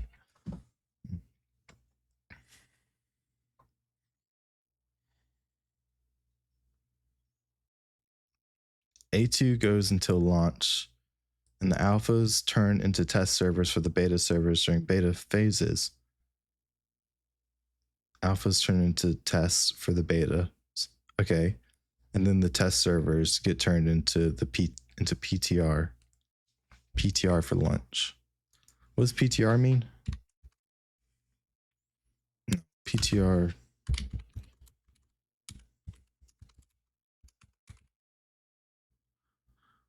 Public testing realm. Okay.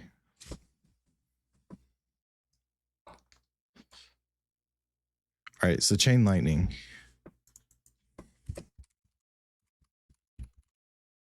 And let me grab the URL. There's a lot of different customization considerations that we are taking into account whenever we're setting up the skill tree. You may want to complete one weapon combo and get back into your abilities rather quickly. That's kind of what you're set up here with just big damage and not a lot of proc.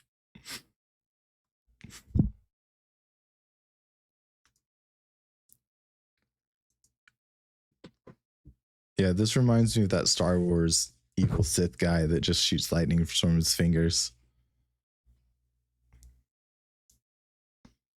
You release a powerful streak of lightning that hits your primary target, and then it chains outwards up to 5 nearby enemies from that target. Ooh. Dealing 175% lightning damage to each and applying... Wait, what? This does a lot. This does do a lot. Okay, so first off, that's a large amount of lightning damage. And it chains. You do your lightning that hits your primary, and then it chains to 5, dealing... Yeah, but it doesn't... Because this chain lightning thing, it isn't just a one time and you hit them one time and it does that. It's like this chain lightning thing takes like a couple of seconds to just... It's like a beam weapon. It just hits them over and over and over. So... Like they're not getting procced for 175% lightning damage for each proc, are they? That would be too strong. So what's happening here?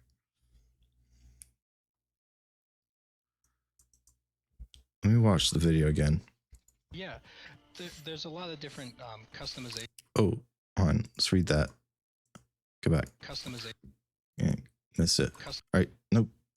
Nope. Here, wait. Before we do the video, then bring this up. So it says chain lightning, 30 range, powerful streak of lightning that hits your primary target and chains outward up to 5 nearby enemies from the target, doing 175% lightning damage to each, and applies 20 stacks of shocked. Shocked is incoming direct attacks proc. Right. Okay. So the way shocked works is first you have to apply the lightning damage to the target, and then they receive the shocked status. But nothing happens yet. They just have that status. The next time that they receive lightning damage, then they receive the 20% extra lightning damage. It consumes the stack. And you can only do that once every 6 seconds. I believe that's how it's better explained. Good night, Drogue. Thanks for stopping by. You played Thorn and Liberty already? Wow. Even though it hasn't released? Oh, it had a playtest?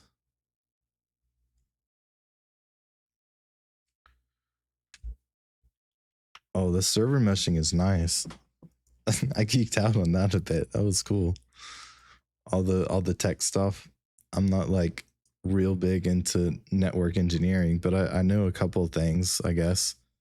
I like to read and I like to learn.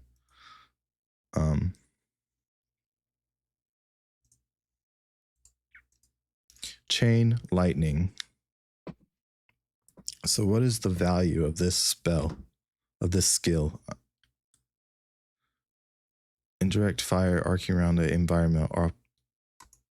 Oh, what? What? I forgot about that.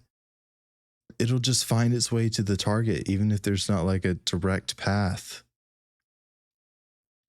Well, that's freaking cool.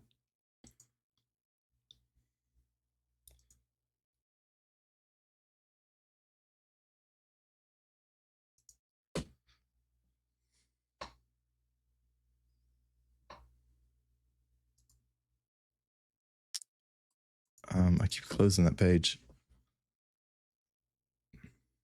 Okay, so first off, at least I know that it applies stacks of shocked. I don't understand though. Okay, because the stocked, the shocks, right?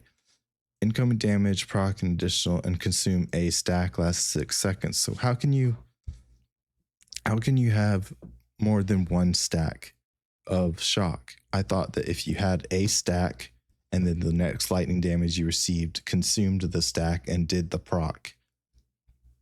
But with chain lightning, it just like immediately applies the 20 stacks. Oh, or maybe what it's saying is like, maybe it's saying if you use the entire duration, if you during the entire 1.5 second use of the spell, that's pretty short. 1.5 second to use this chain lightning spell.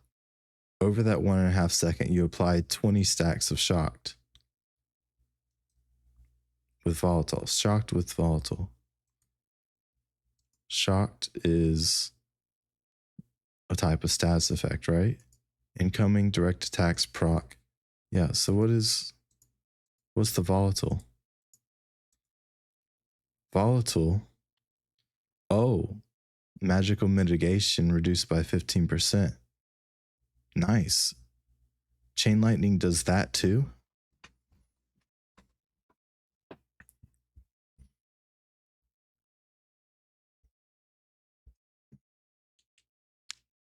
All the classes seem so good.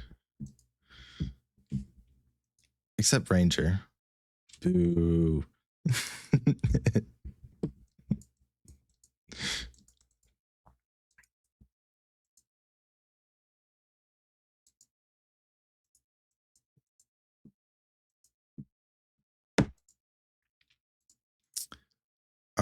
Okay, so I got volatile down here, 0.25, and I have shocked. Where's my shocked? That's a 0.15. 25 plus 1.5 is 4. 0.4, it applies shocked and volatile skill impact value. Yeah, I still haven't decided. Because I'm not understanding quite how much damage this really does. And it's got utility too, so it's got to have like a boon for the fact that it can curve around a rock. You can curve the bullet. I mean, it's got some utility built in there too. I don't know how much that's worth. Let me just give it 1 point for being able to curve. Okay.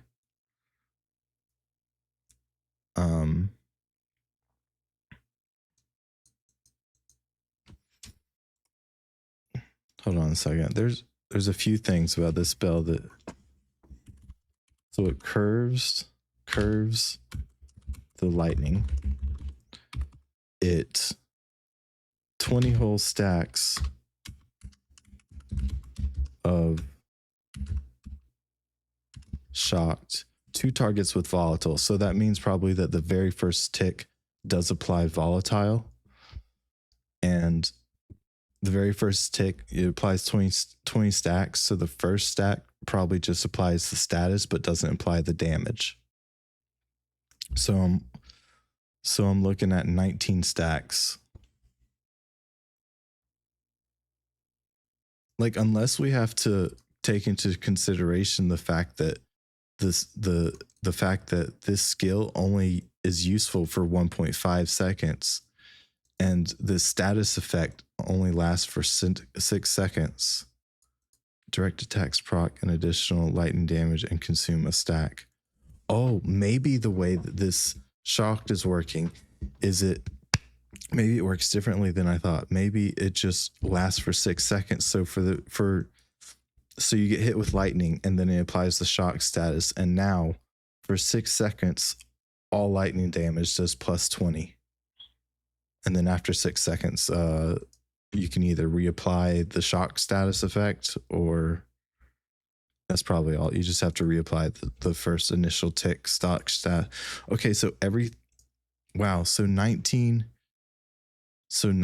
stacks of shocked are going to be doing plus 20% lightning damage. Okay, 20 stacks of shocked means that the first stack applies volatile and shocked. 19 stacks.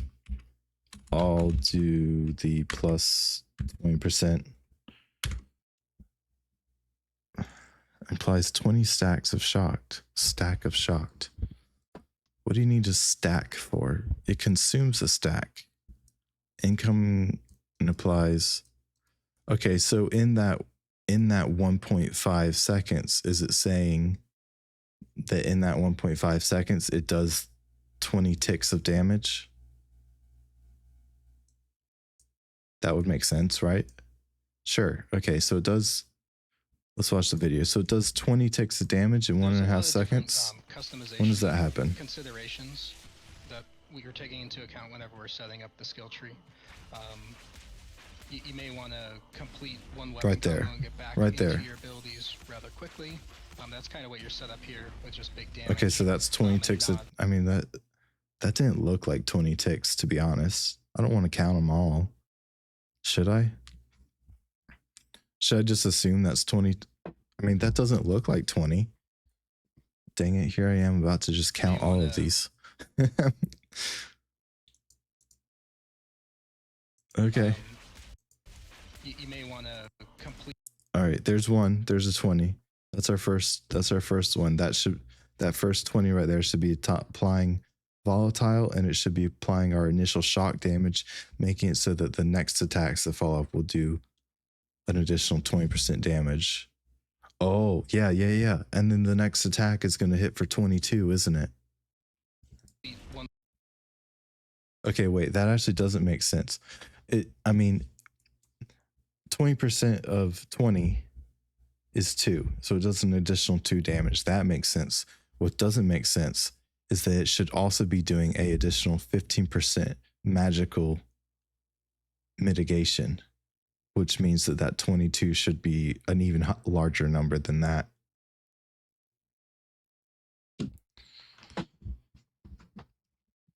Oh, but there's a 33. Look at that right there. There's a...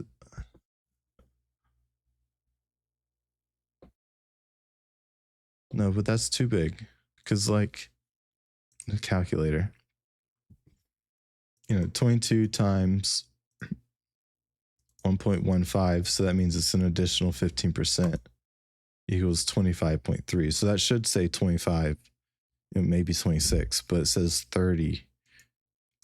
That part doesn't make sense to me.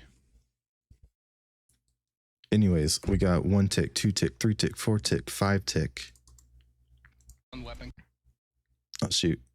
6 tick. I think 7, 8. combo and I think we got 9, 10, and 11. Oh, is that 12 too? get back That's 13. into I think we got 14, 15 your right there. abilities rather 6. quickly. I think we got 16. I count 16. All right, I'm not gonna worry too much about that then, but at least we know what it's doing. It's doing it all within 1.5 seconds, and it could apply them all to 5 nearby enemies.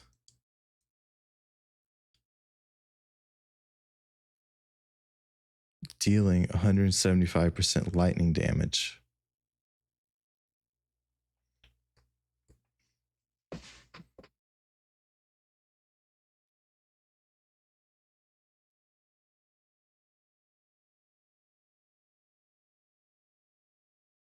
So if I just total, if I multiply, give me the calculator again.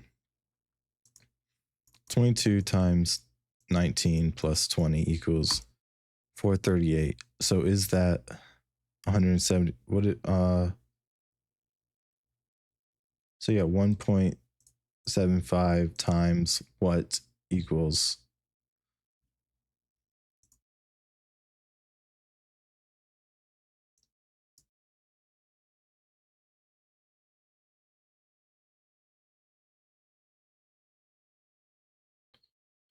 I'm not going nowhere. 1.75 times x equals what was it, 438 divided by 1.75. Oh, that's all I had to do.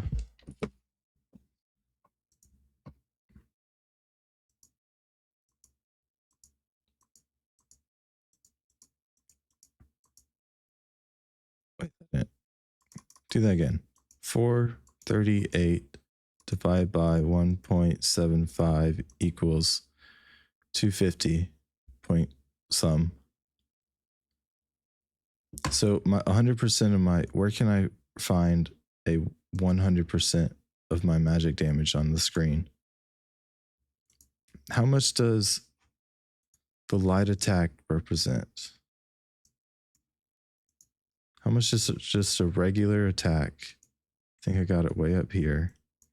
Longbow, short bow, staff, wand, basic attack. He's using a wand in that video. I will click this link. Dang it, there isn't enough information. There's just not. There's just not. I'd love to be able to figure out how to do these upgrades and these augments and you know, spreadsheet them as well too.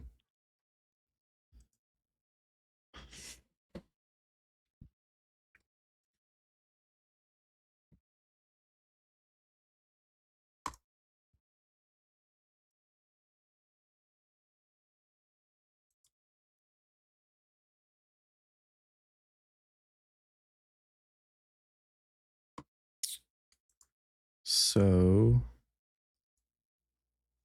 I just lost my train of thought. Okay, so this chain lightning spell will curve the lightning and it'll do all those stacks, and for some reason it's not applying volatility like it should.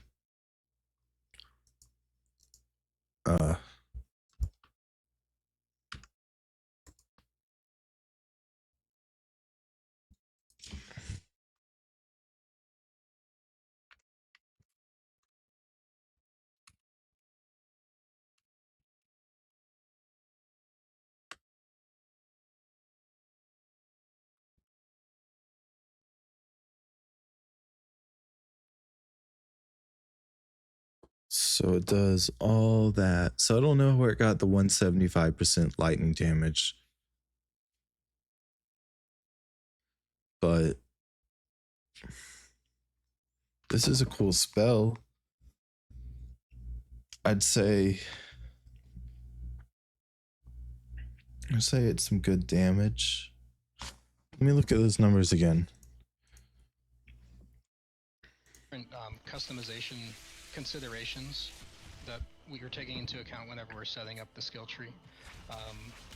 39, 49, 50. One weapon combo and get back into your weapon combo, rather quickly. and then get back into your That's kinda what you're abilities. set up here with just big damage, and not a lot of proc. Yeah, there's a lot of different customizations.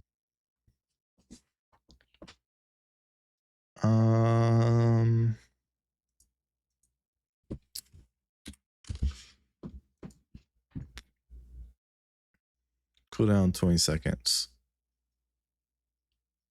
Wait, that's not right.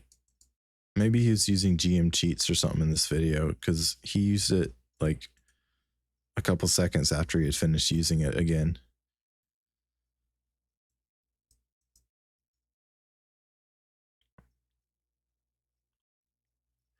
It's 0.4 already over here just for my status effect value. That's pretty darn good. And it does some decent damage, and it changed to enemies and all. I like it. I don't know how much to give it though.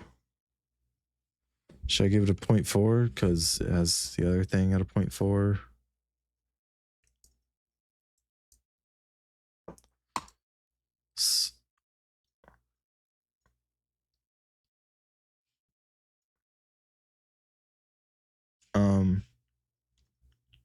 Okay, take away the shock, take away the volatile.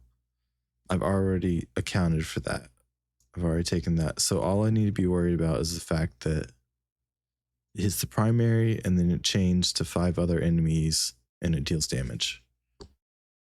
That's all I need to be grading it on.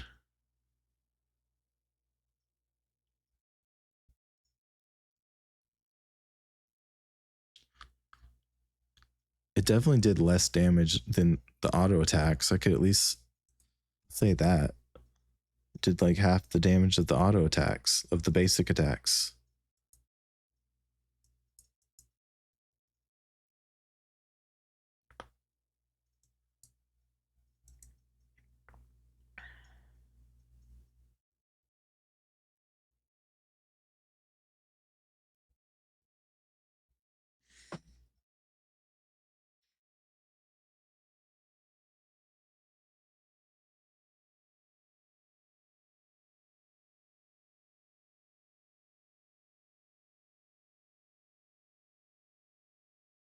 I think I will give it a 4.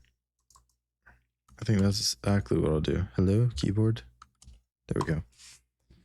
That's exactly what I'll do.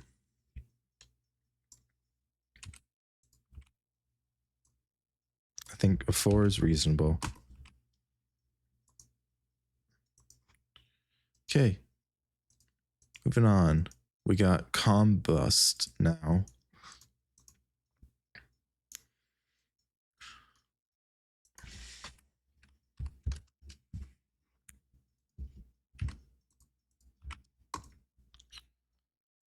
Okay, 10-second cooldown, 30-meter range. That's good range. Instantly combust your target, dealing 125% fire damage, applying conflagrating if they are burning. Conflagrating converts all remaining burning on the target into a fast damage of the time. 3-second additionally boosts it to... What? I don't remember that. No. Hey, look, I have a different definition written down for that status effect. I think that there's different places on the wiki that are saying that this status effect does different things. I don't think the wiki knows what the status effect really is. I mean, just in the description of this combo stability, it says one thing for the conflagrating, but I'm sure I copied mine from the status effect page. So this one says it converts all burning on the target into a fast damage of the time, lasting 3 seconds. It boosts the total damage by 30%.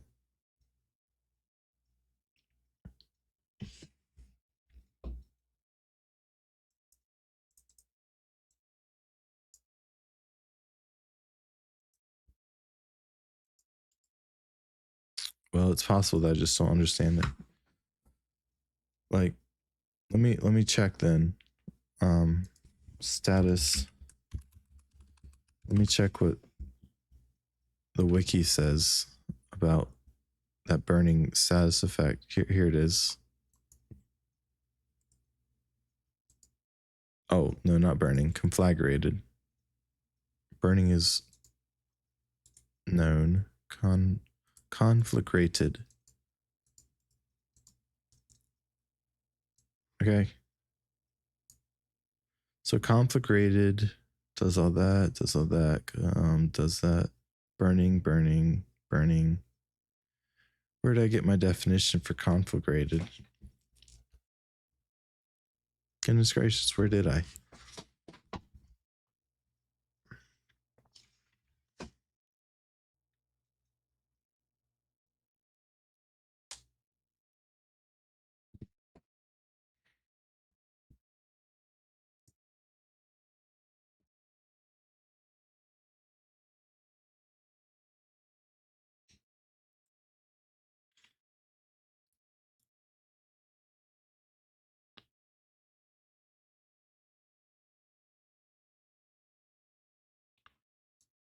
Like, did I just make up a definition without it? No. Where did I get this from? No, I didn't make it up. Where did I get it from? I feel like I shouldn't change it. I probably, I don't know, maybe should I just add a second one? You got it from a lightning spell? Oh, did I? 30% what? I'm sorry. I need to be paying attention in chat better. I'll try and do that. If I stagger, I hope someone else knows how to capitalize. Yeah. You got it from a lightning spell.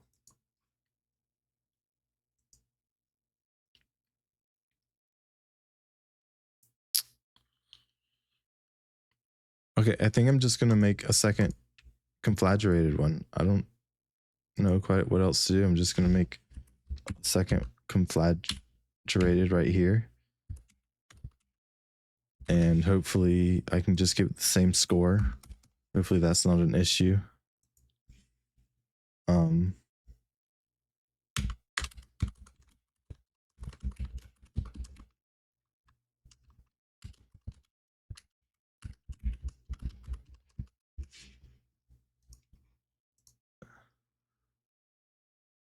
Because where was it? Okay, so conflagrating, it says to convert all remaining burning on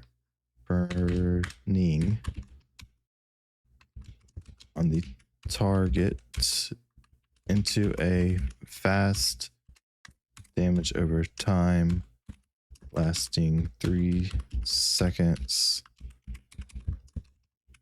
Additionally, boosts the total damage by 30%.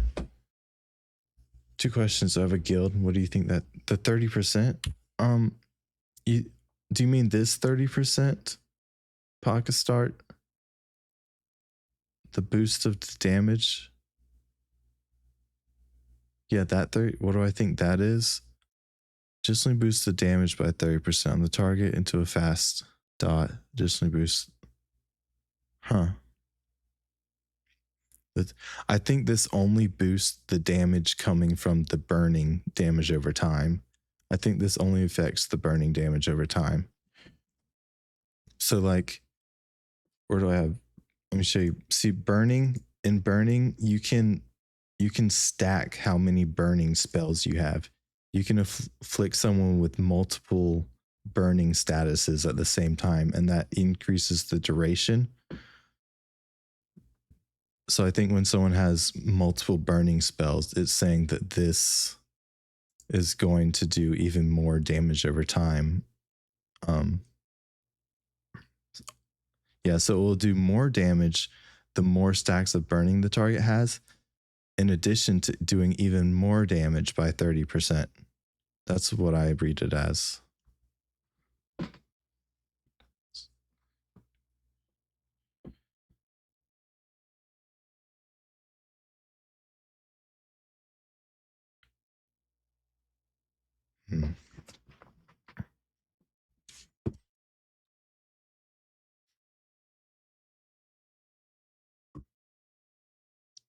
Okay, so we're looking at Combust, the mage skill that does fire damage. So it'll also consume all their burning status marks and deal like a large. So it would be best for someone to like, max out the amount of burning statuses that your enemy has and then use this skill, and you'll use them all up quickly. And then you could probably, right after you use this skill, you can start restacking those burning effects at the same time. Or, I mean, right after it, but, immediately following.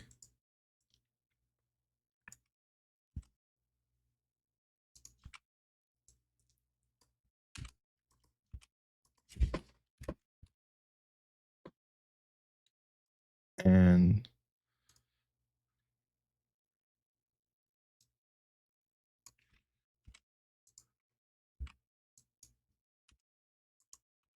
conflagrating, burning. So does those two things added up. Conflagrated is 0.25, burning is 1.5. So that's 4, which is quite a bit. Plus the effect. Okay, so all I'm really looking at for this singular skill is that it combusts your target. So it applies this conflagrating effect, right? That's its main value, but I put that value into the status effect impact skill, this row here. So all I'm looking at is 125% magic fire damage that this thing does. It's got 30 meters, 10-second cooldown, right? It takes a whole second to use it. 0.9, but it's I feel like in the span of 1 second, you could probably do 3 light attacks, and that would be more damage than just this spell. Like 3 light attacks probably does more damage than just this spell. Unless they already have burning and then you apply the configurating, and this does more. Yeah. You could probably move it while you cast it, yes. Yeah, there's a couple skills that tell you that you can't move it while you're casting. So everything that doesn't say that, I'm assuming means you can move while casting.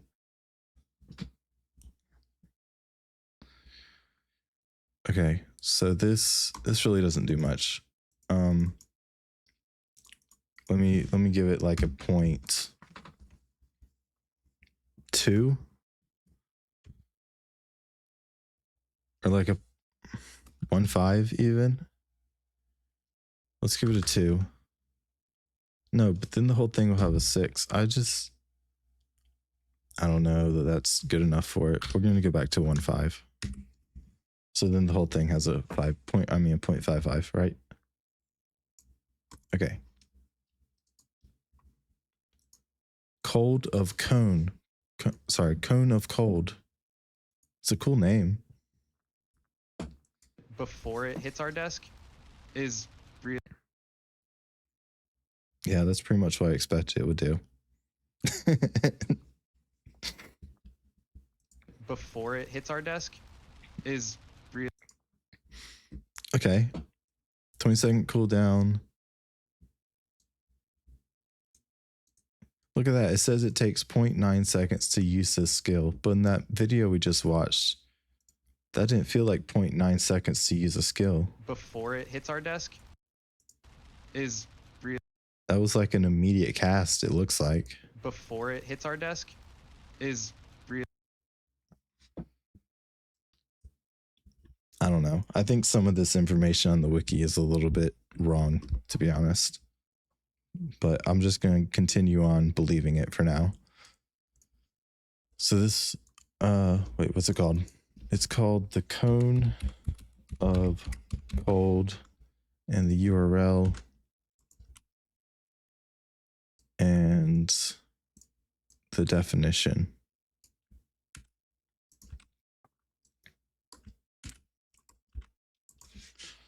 It's a mage that uses that skill. Blast a vortex of freezing wind in a cone in front of you. Dealing 125% ice damage. That's the same. Okay, yeah, this is just like that fire skill, I think. This is just the ice version of it. So I'm giving it a 0.15, and then I'm going to add these status effects, and it's not applying frozen. Yeah, it's just applying chilled. And then chilled just works normally, that when you get 5 stacks of chilled, then you get frozen. So I don't even personally think that this description in the wiki should say anything about frozen. You should just know that once you have multiple stacks of chilled, then it applies frozen. So we're gonna give it chilled. Give it chilled. That's a 0.15. I will apply this to the spell, and to the skill, and so this total impact of this skill is going to be a 0.3 for Cone of Cold.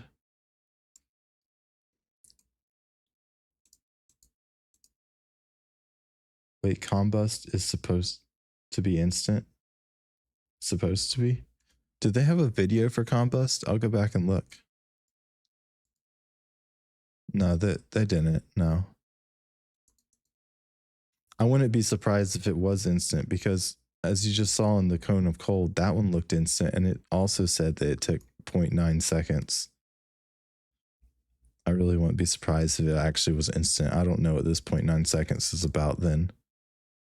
I mean, just look at this video one more Before time. it hits our desk is Sorry, you see how instant that was? before it hits our desk is real.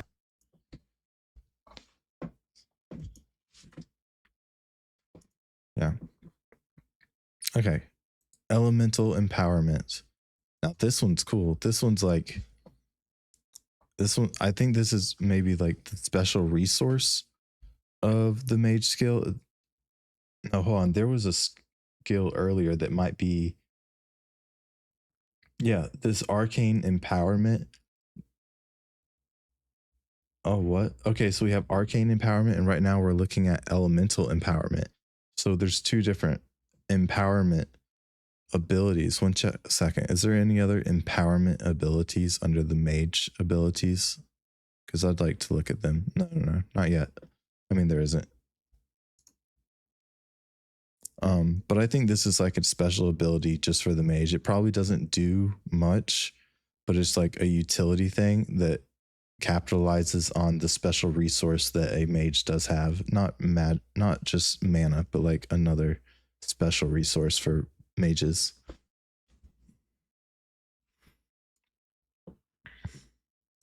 As you've been casting abilities here, you'll notice that the effects on your weapon are swapping back and forth between different elemental effects. That's signifying that your elemental empowerment status is swapping back and forth, and we've updated elemental empowerment. Now, whenever you finish a combo, it applies the appropriate status effect to the elemental empowerment. As you've been casting abilities here, you'll notice that the effects on your weapon are swapping back and forth between different elemental effects. Okay, he's got a frozen wand right now. Your elemental empowerment status is swapping back and forth, and we've updated elemental. He's got an electric wand right now. Now, whenever you finish a combo, it applies the appropriate status effect to the elemental empowerment. When you finish the weapon combo, it applies the status effect. Okay, so base skill for elemental empowerment. Oh, I still need I need to write that down. Elemental empowerment, the URL, and we'll just copy this. Nope, that didn't work.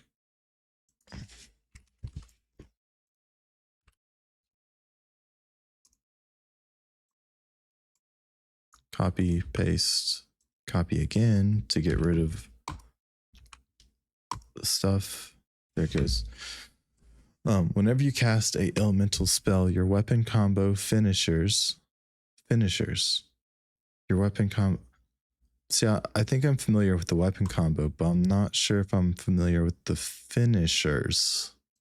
The finishers apply a stack of burning, chilled, or volatile to hit targets based on the current element. Apply a stack. When you cast, okay, so you cast a spell and then you use your basic attack, and your basic attacks will apply burning, chilled, or volatile. Right. Okay, cool. That's what it does. It allows your basic attacks to also apply the status effect of the element that your mage is using. So, and then it says that casting a spell of a different element changes your empowered element. Does that make sense? That makes sense to me now that I've read it like 3 times. Elemental empowerment buffs. Oh, cool. Buffs. Elements. What's that? Elements.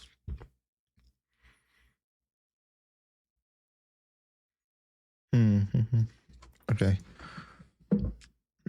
Combo system. Right. Yeah, the weapon combo system. I want to know about finishers. There's nothing about finishers on this entire page. Here's a finish. You want to finish through.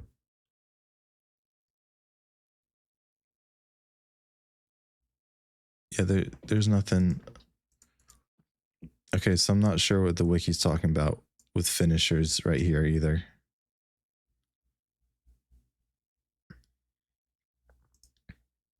It is, maybe it's just saying on the last attack of your weapon combo. And by the way, your weapon combo, it'll start off at 4. So 4 basic attacks will be your weapon combo. But as you level up your character and if you change to different weapons and stuff, it might go up to 6 attacks is your entire weapon combo. That's what the wiki said. Anyways. For improvement. Yes, let me try to explain this again. So I believe the way this works is like,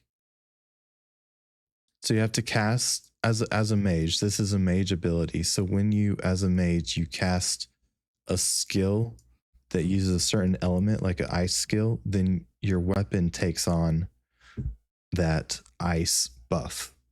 And then your weapon combo applies the chilled status because you recently used the ice chill and you just applied that empowerment to your. So for the ice, it'll apply this right here actually. So what is this specifically? So if you use a blizzard ability or something, your next weapon attacks will deal 30% ice damage. It can chill. It'll apply chill. Apply burning for fire. Apply. Okay, wait. So is it not that every auto attack is going to apply this effect? This status effect isn't just going to come from like every basic attack. It's going to come from like only certain basic attacks. That's interesting.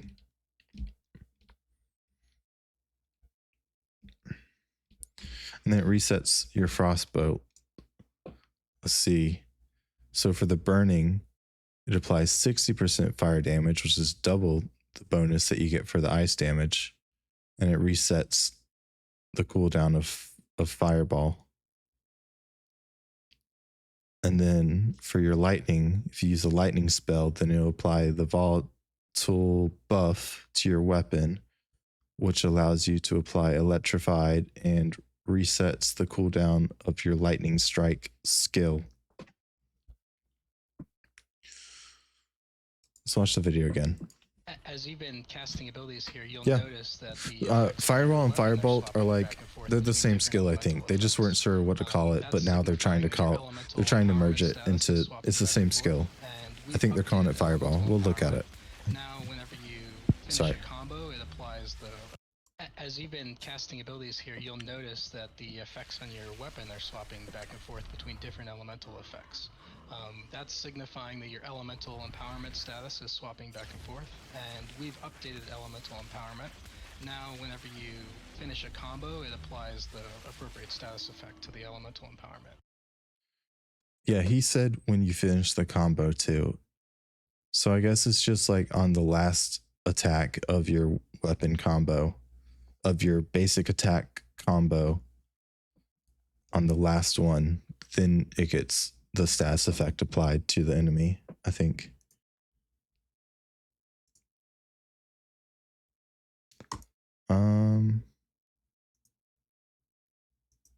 So elemental empowerment. Let me see if I can just grade this real quick.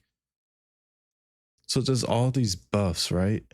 It applies all these status effect buffs. Sure, but when you cast it,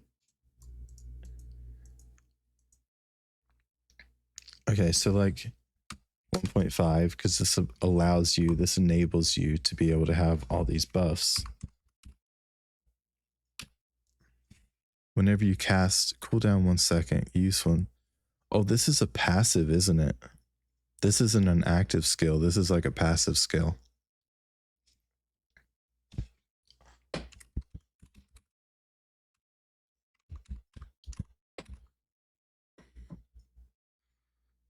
Burning, chilled, volatile. Chilled 1.5, 1.5, and then volatile is going to be 1.5 too, isn't it? Oh, volatile? Volatile applies electrified. And electrified is now known as volatile. Oh. Okay. So we got 1.5, 1.5 plus 2.5 is 3, is 5.5. 0.55. So this total skill is going to be 0.7. Wow. That's a lot. Yeah, but you're not able to use all three of these at the same time, like with the other skills. With the other skills, it's like this skill at the same time uses conflagrating and burning. So I don't think this is worth 7. No. This is really interesting, but it's not really applying the status effect. It's like indirectly doing something. We're gonna give it like a 2.5. It's not amazing, but it's super helpful. Yeah. And it resets cooldown and stuff. I'm gonna give it a 2.5. All right. That's it. I'll check out Fireball now. Fireball. Oh, that was the next one. Okay. So Fireball and Firebolt, if you look, these are the same definitions on both of them. It's real, and it's the same picture. They're trying to just merge it into the same skill. So it's the same. Let's check out Fireball.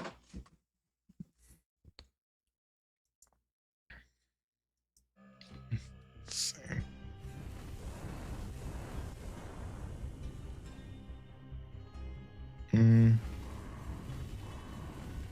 It looks like you can store 3 fireballs.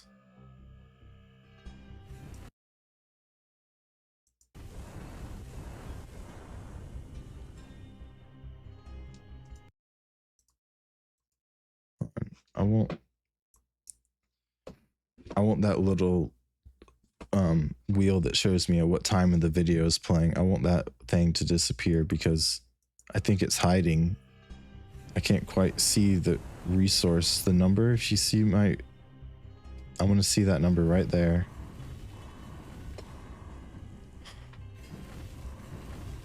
So do you have like 3 fireballs in your inventory? In your skill allows you to have 3 fireballs. It's not just you use 1 fireball and then you have a 12-second cooldown.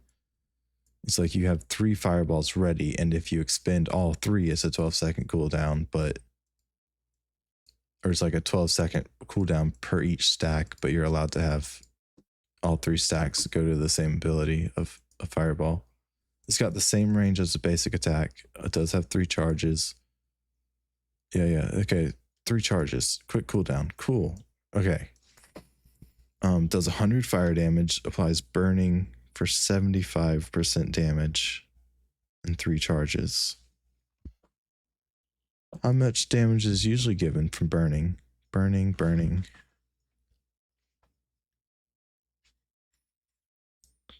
Burning. 75 on both of those. Fuse. Burning.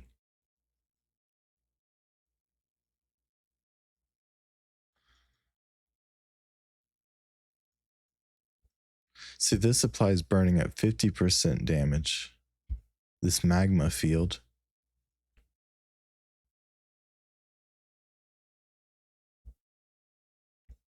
Okay, so not all abilities are gonna apply such a powerful burn. Yeah. The amount that your burning status effect does can change depending on which ability applies the burn. Interesting.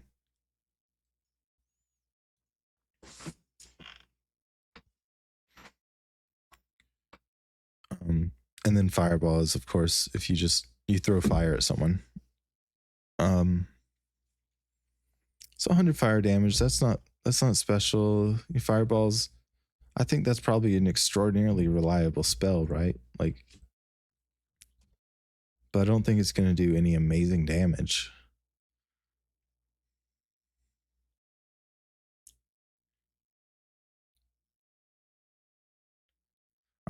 I think it's worth 4.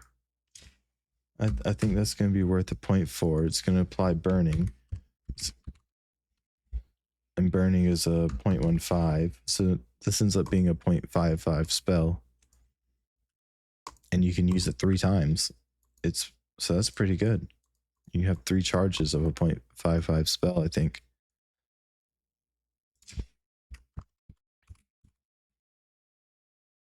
Oh, I already did fireball. I forgot. It's way up here. And I rated it a 4 and then gave it a 5. Ooh, look at that. I gave it the same score. Yes. See, I think I'm on track. Cool. I'm on track. Yep. Cool. Cool.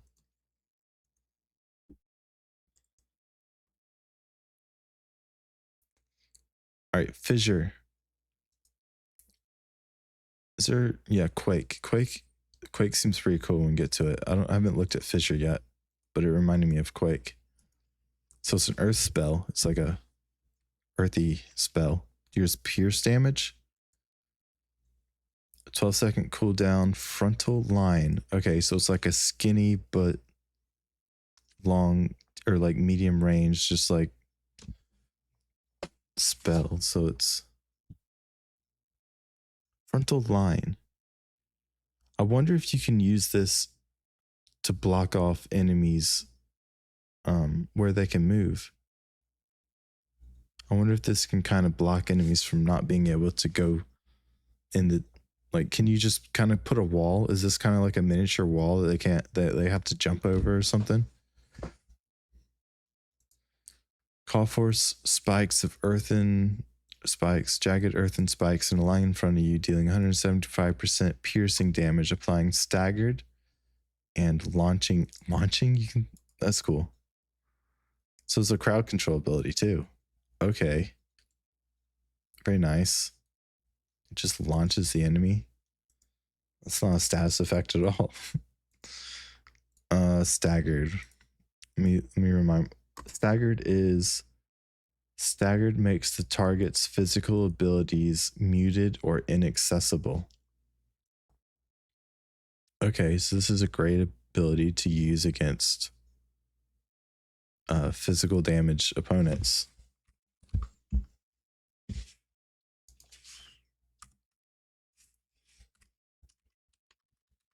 Oh. Skill impact value. Point a 175 damage and applies that and launches the enemy hit.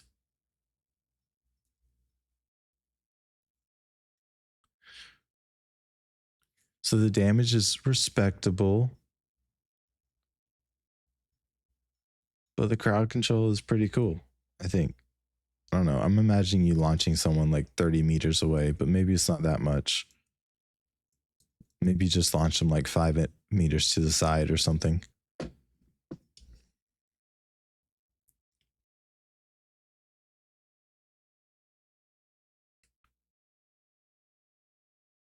Are you kidding? This is a different definition for staggered than I have too. Why does it do this? When in a staggered state, the physical abilities are muted or inaccessible, but this definition to my right says that it reduces disable evasion by 25%. That's very different. Why does it do that? Okay, well, I need to make another status effect, and I'm gonna call it staggered 2. I guess.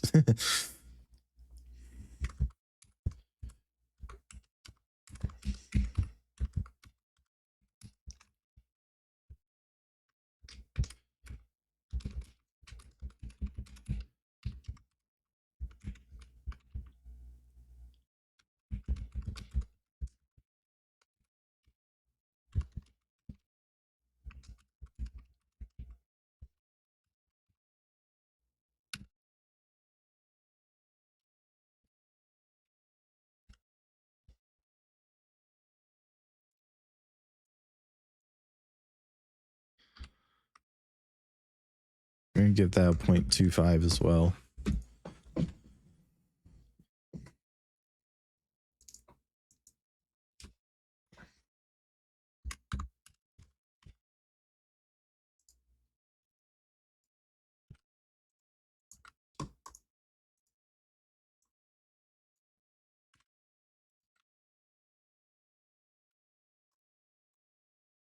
All right.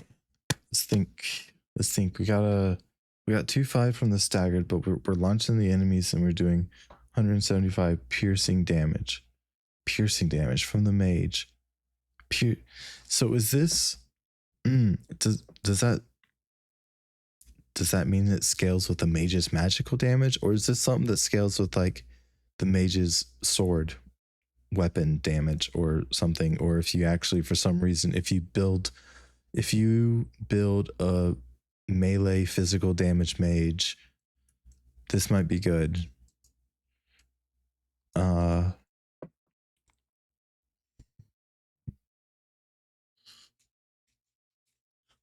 Yeah, but that isn't that much damage. Isn't that much damage? What was that other ability?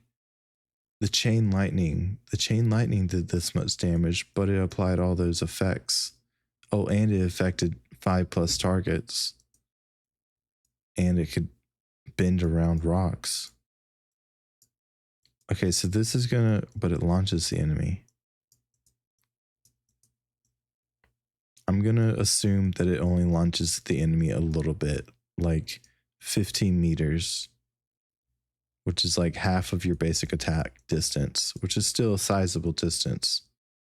But that's all I'm gonna imagine it launches you.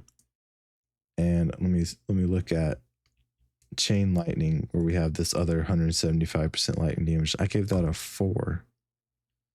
I don't think fissure deserves a 4. Maybe I should just give it a 3.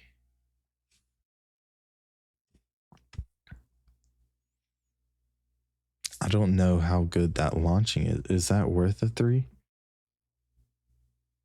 My stun. No, I don't need to think about that. Just lower it a little bit. A 3 feels too much. Let's try a 2.5. 2.5, 2.5. Now it's a 0.5 ability. That's what we're gonna do for now. And I'll review this later. Happy to review it again later. I know I'm not gonna get them all right the first time. And I know all these are gonna change probably when A2 actually gets released. But for now, let's look at the Frostbolt, which, by the way, it can get its ability refreshed from the Elemental Empowerment.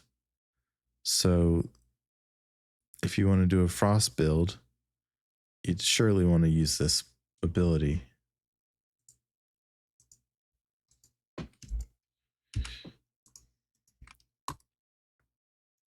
$12 cooldown, 30 range, 1.7 second cast time.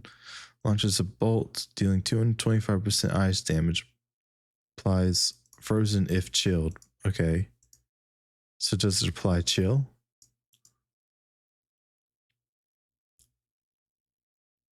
Applies frozen if chilled. Oh, so you don't have to get 5 stacks of chilled. Because with this, if you have 1 stack of chilled and then you use Frostbolt, they will freeze. That's cool. Also 225% ice damage is above average.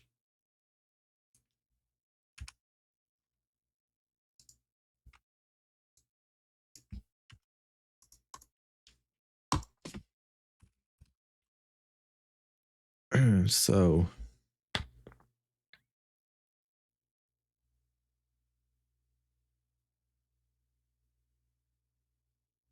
about a 3.5. And it can apply frozen. Sort of, but I'm going to include it. I think it's relevant to include frozen 0.25. That makes this... I changed my mind. 3. That makes this a 0.55.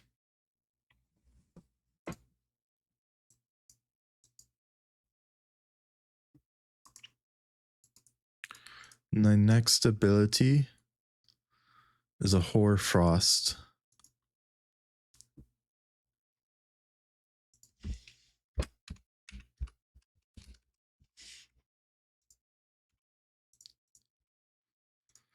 Hoarfrost unleashes a blast of icy wind at a target location, dealing 125% ice damage and applying chill. At a target location, so it's got like a small area of effect.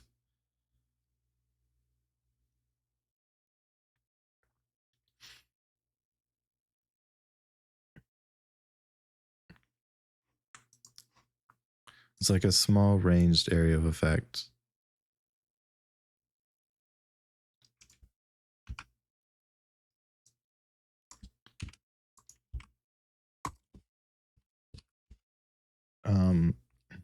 It implies chilled. And chilled, well, I don't know the amount. No, I don't. It doesn't tell me.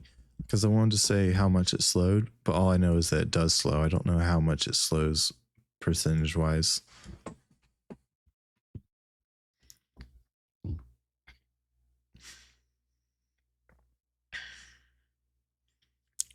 It's on a 20-second cooldown.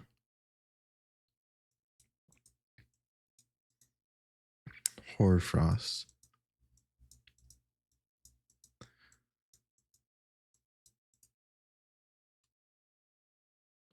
Is this a lasting ability?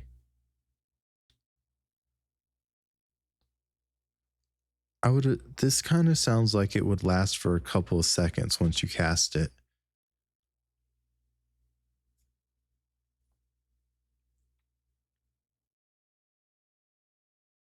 It doesn't have to. Is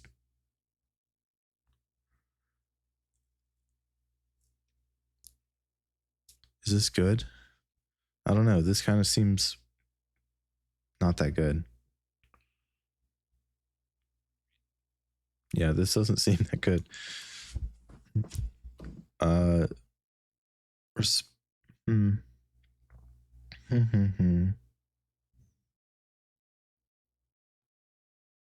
gonna give it a 0.25. Oh, and it applies chilled. Okay. Chilled is worth 0.15, I think. Here it is. 0.15. So that's a 0.4 ability. I'm sorry, a 0.4 skill. Gotta use the right verbiage. Lightning Strike. Next up.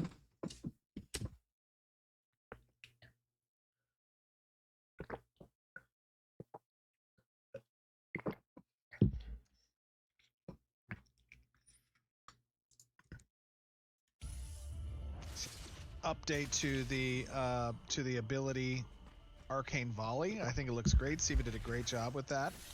Some lightning updates as well, There it was. Obviously. And You as channel we it, showed and it does a previously, bit of the AoE. fireball with 3 success lightning updates as well, obviously. Did a great job with that.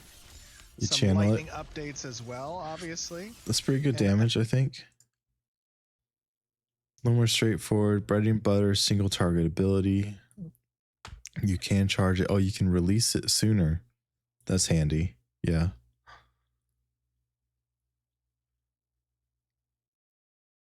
Good range.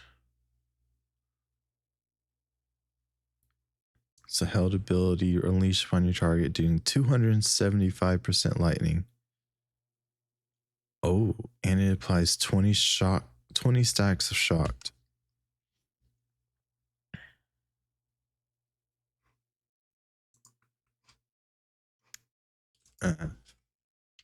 Well, lightning strike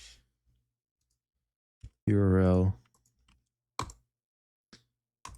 And then if I copy it,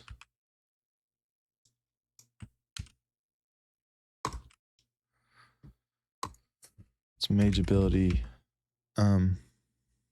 275 lightning damage based on, so that's like a 0.3 at least to me. Because you don't have to hold it. It does have range. That cooldown's actually quite low. That mana cost is actually, I think, quite affordable for this skill. Because it does all that. So it applies chalk. So if I give it a 3,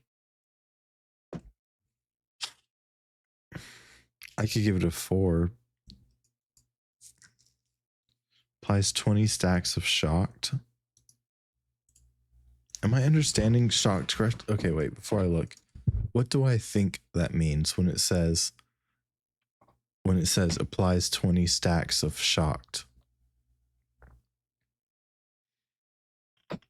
I think that 20 stacks of shocked is saying that the first stack applies the status and the next 19 does an extra 20% damage.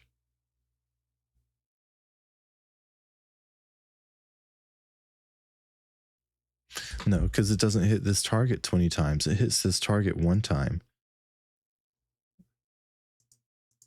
How many damage numbers do we have here? Some lightning We have one. Oh, updates as well, obviously. yeah, we only had one damage. And then, oh, and then look right here. He's got, I mean, the enemy has 20 stacks of shocked. What does that mean? Incoming direct attacks proc an additional and consume a stack. Okay, this just means that the next... Oh, what if these direct attacks can come from your allies, that your allies attack all of a sudden does an additional 20% lightning damage? What if that's what that means? That would be a big deal.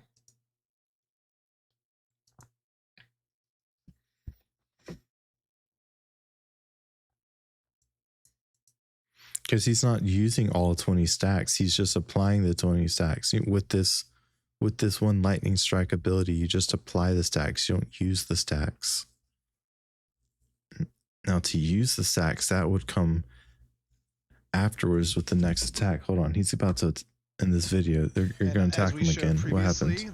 Look, that took 5 whole stacks. That one fireball consumed 5 entire stacks. Why does it do that? Why doesn't it just consume 1 stack?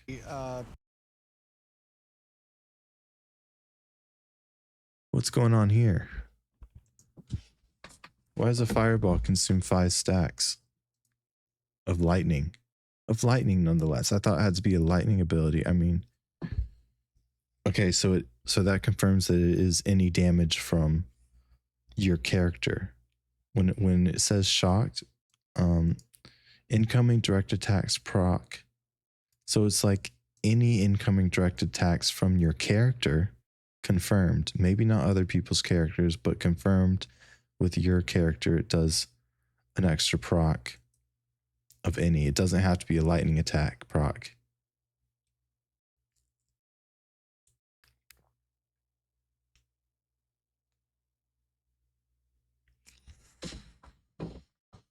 Okay, but why does it consume 5?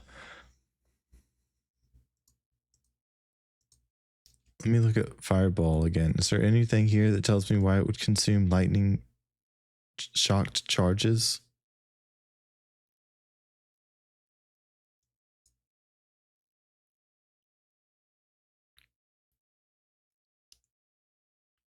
No. There isn't. I don't know why that consumes 5 charges of shocked.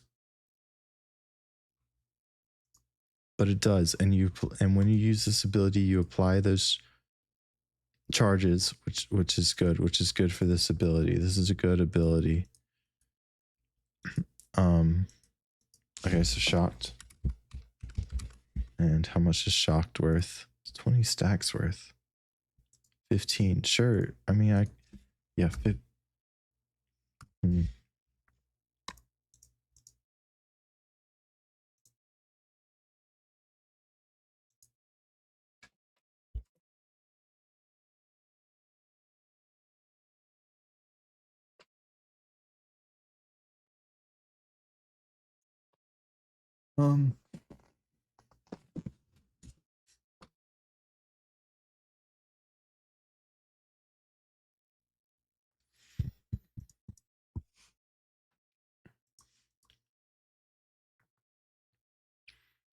About a 4-5.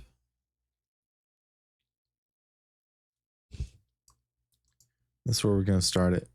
I'll review it later, unless anyone in chat wants to tell me that they think that's wrong.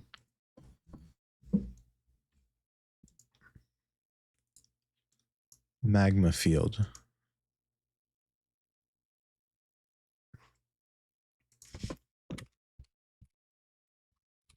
This sounds cool. Magma field.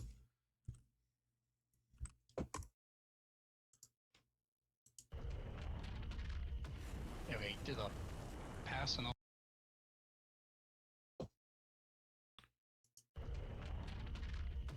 Okay, did a pass. Erupts the earth location, forming a pool of lava that deals 30% fire damage. Applies burning at 50% every 2 seconds. Has kind of a long charge time. I can't get away from that. It does have a long charge time, 25%, 25-second cooldown.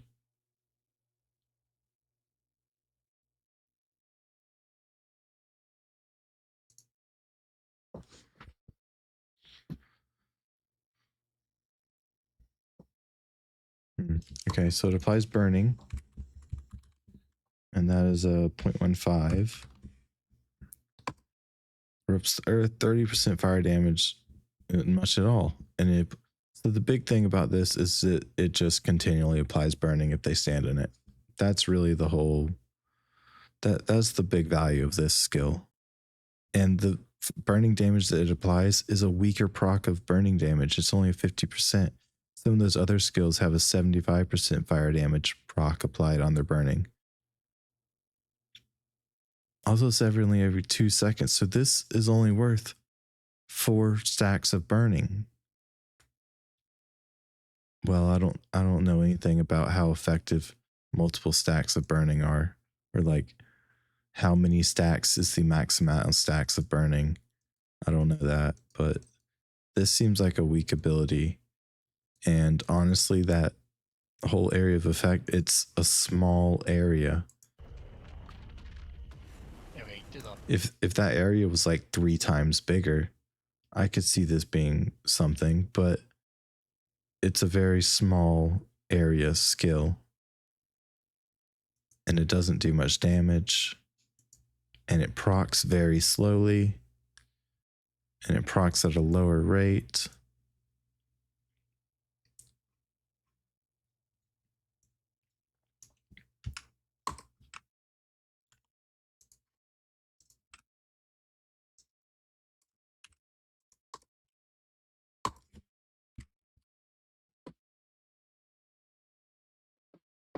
So,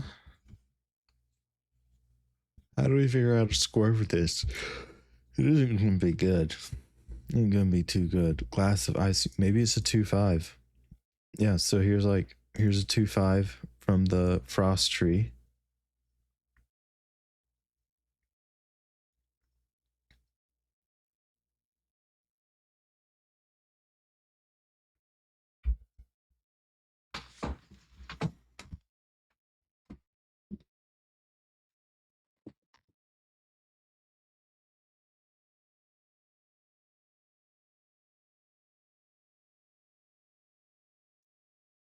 There's a 2-5 for doing the pierce damage.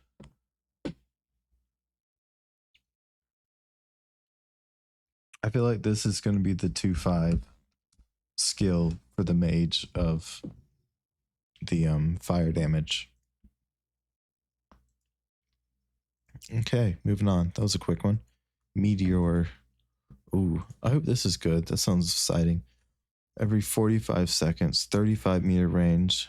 Good range, good range. Long cast time. Maybe this is one where you have to hold it down to use it though.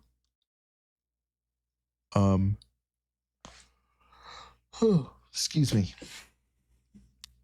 This base skill conjures a massive flaming rock before sending it hurling toward the target location. On impact, deals 300% fire damage. Applies conflagrating to targets with burning.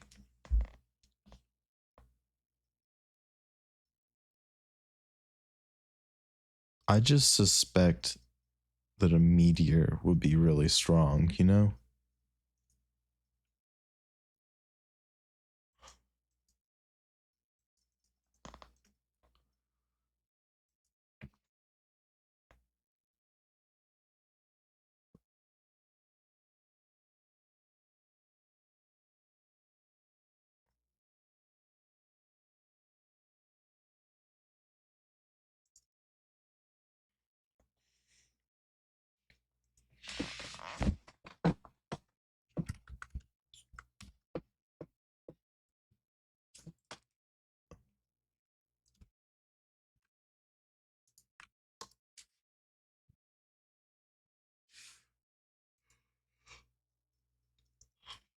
Okay, so it applies those status effects of conflagrating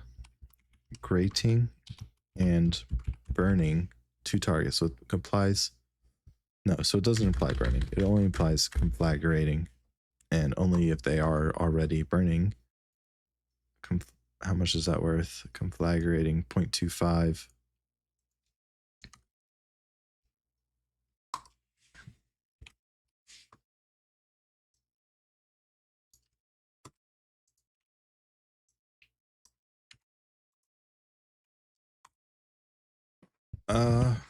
Massive flaming rock.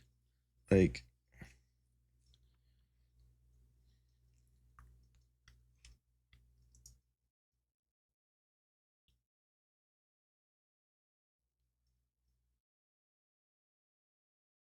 does this do target location? Does this actually do AoE damage? And still, I just imagine like a massive flaming rock hurling at you should do kind of like, does it stun the other characters for like even a moment? Does it slow down the characters advance, your enemy advance?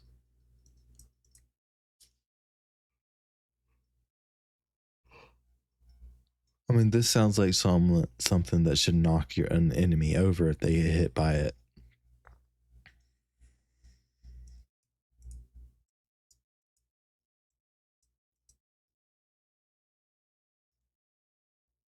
But it doesn't say they get knocked over. So the only thing I'm looking at is it just does 300% damage to one target. That's... I don't think I'm supposed to read it like 300% damage to one target, but I can't read it for multi-target.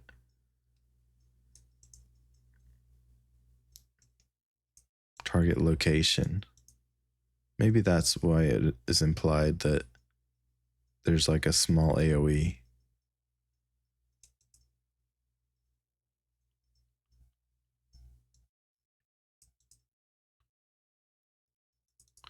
I think I'll give it a 0.45.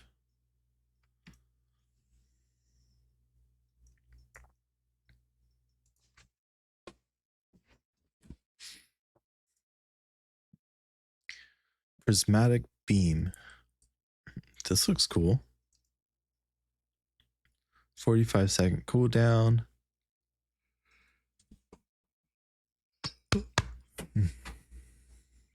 Prismatic beam channels a powerful beam attack that periodically deals 30% magic damage and has additional effects based on your elemental empowerment. If fire is your elemental empowerment, you have a 33% chance to apply burning for 80% fire damage. If ice, 33% chance to apply chilled. If lightning, 33% chance to apply volatile. And that's the one that decreases the enemy's magic resistance by 15%. If arcane, no empowerment. Each hit drains 2 mana per target and returns up to 8 mana to the caster. Elemental empowerment does not talk about arcane. See, look, there's only these three. There's just burning, chilled, and volatile. There's not arcane here. What's this? Weapon combo finishers?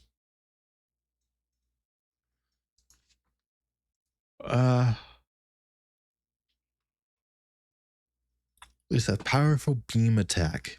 It lasts for 6.3 seconds.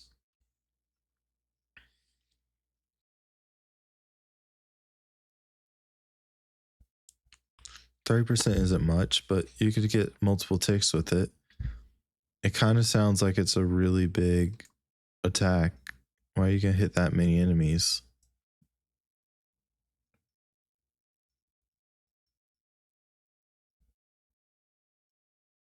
Oh, you could just sweep it around real quick and chill everyone. Yeah, you could. It has additional effects. Powerful beam. Utility, well, kind of utility. You get some customization with it with your elements. 30%, yeah, but how many times can you apply that? At least 6 times, right? If not 12 times. So 30 times 6 or 30 times. 0.3 times, I don't know, let's just say 10, right? And then obviously that's 3. So this might be worth a 4.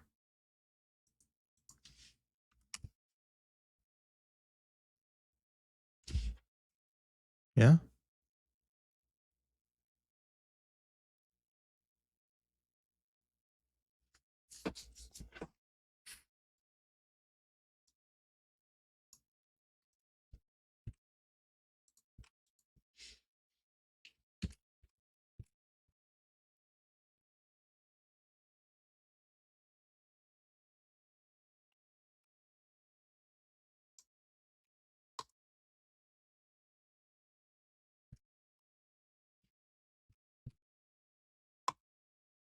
None of that, none of that. Prismatic beam. Quake. Next one's Quake. This one looks cool. This one's kind of got me excited. Oh, yeah, open it first. URL. Quake is a held ability. You slam down, causing a powerful earthquake around your character, dealing 200 to 500% bludgeon damage, depending on how long it was charged. Additionally, the ability applies staggered to all enemies around the caster, unless fully charged. In case it applies tripped. That's the part that I think is really cool, that if you fully charge it, you will trip the people around you. That's the part that I think is pretty cool about this. That you can force trip. You don't have to just hope that you trip someone. You don't have to just stagger them and attack them and hope you hit that proc that trips them. You can just trip all the enemy in the entire area, and it only takes you 2.5 seconds of not dying.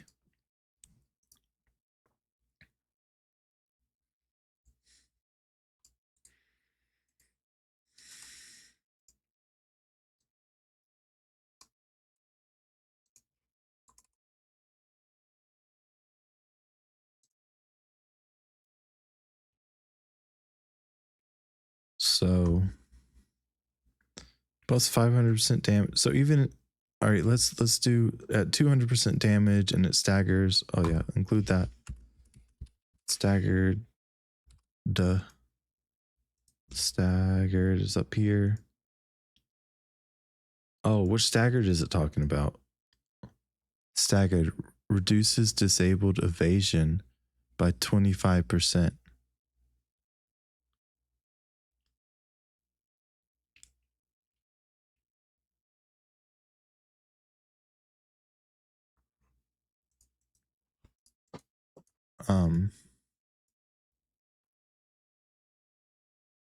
What does that mean? Disable evasion? I'm not too sure what that means.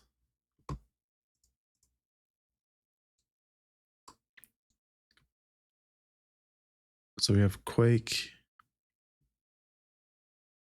It does stagger, and that's the 0.225. And or it could completely trip them. But they're not going to trip every time, so I don't want to just add stagger and add tripped and have that be the impact value. How much is tripped worth? 3. Whew. Yeah, so one does one or the other. I'll just leave it at 0.25 because I'm not sure if this definition of staggered is quite right. Not sure what to make of that. So we're going to leave it at 0.25. But here we rate the fact that you can slam down an earthquake causing bludgeon damage for 500% bludgeon damage. But why would a mage have good bludgeon damage anyways? Really? You could do like a weird mage build, but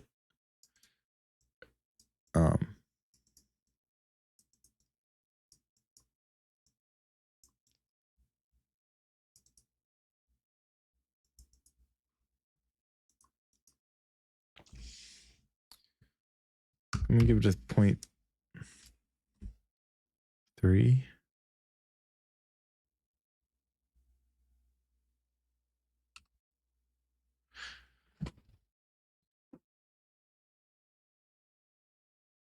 I don't know how hard it's gonna be to actually pull this skill off.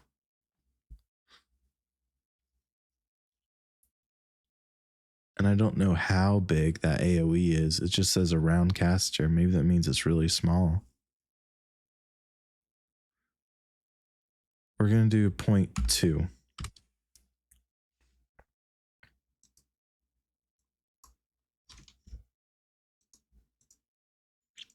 Quake. I've already covered Shell. Shell is I mean, I could cover it again, sure.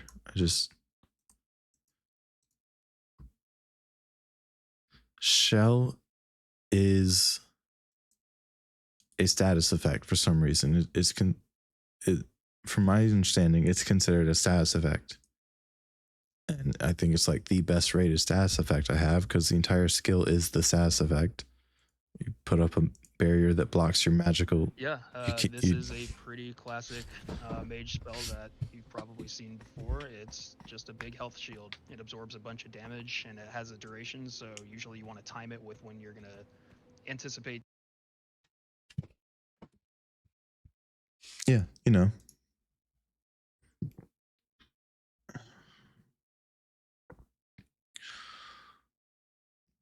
So it lasts 15 seconds. You can cast it every 30 seconds. So you can have 50% uptime with this magical damage shield. It stops magical damage, absorbs magical power.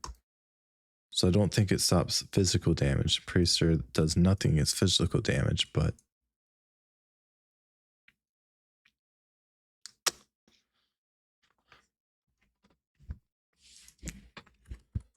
we'll add it. Now I want to make it a 6. I was thinking about that earlier tonight.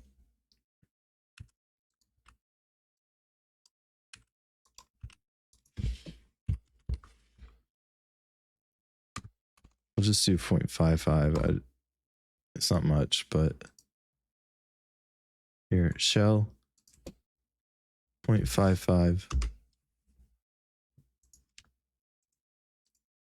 Slumber. All right, the last of the mage abilities.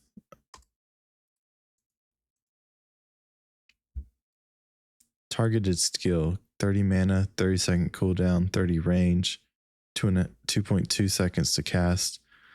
It applies the anticipated incapacitated to targets in a small area. Oh yeah. It's not just a single target sleep. It's like you can sleep multiple targets in like an area.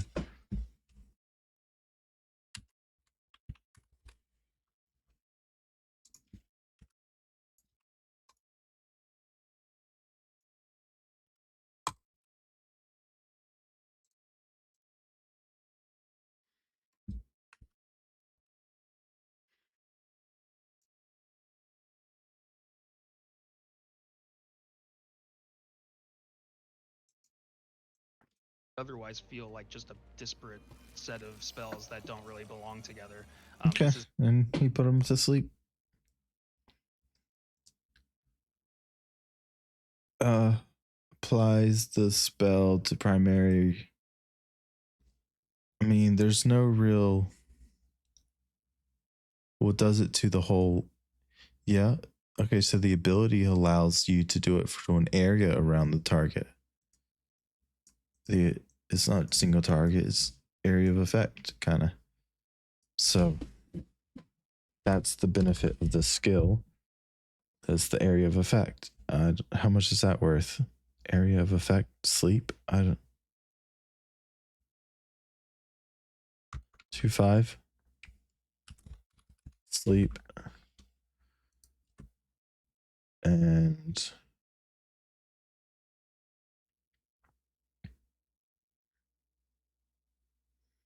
sleeping is also a 2.5, apparently. But I have question marks beside it. So this is a 0.5 skill. Sure.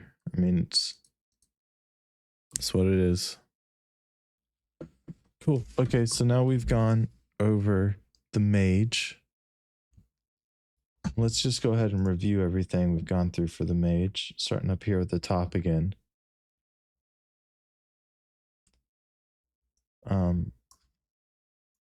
So fireball is a 0.55, arcane circle is a 0.45, arcane empowerment is a 0.15, but that's one you're going to want to use. Arcane eye is a 0.1, arcane volley is a 0.4, ball lightning is a 0.75, blink is a 0.2, blizzard is a 0.7, chain lightning is a 0.8. I think the lightning for this mage class is too strong, or just I think the lightning for the mage is stronger than any of the other elements.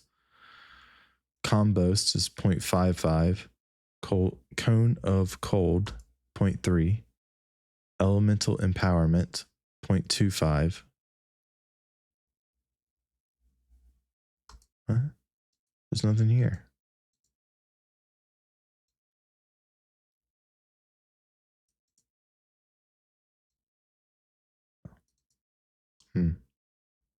One second. I need to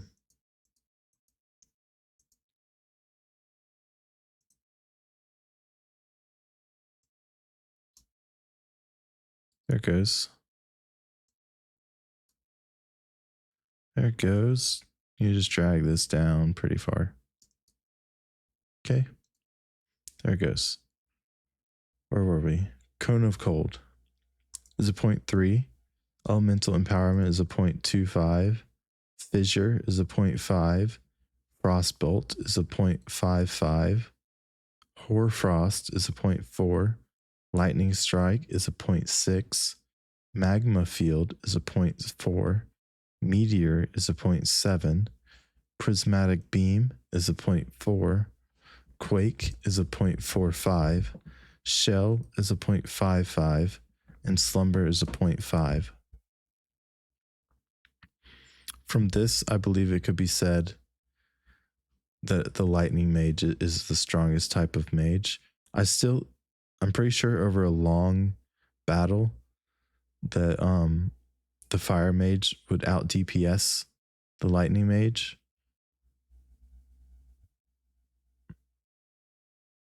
But that's my ranking system. I'll see if I don't make any changes to it later. Should I try and making changes to it now? Should I try and... I mean, there were 3 kind of elements. Should I like group them by elements? Oh, my cat wants me. Hold on.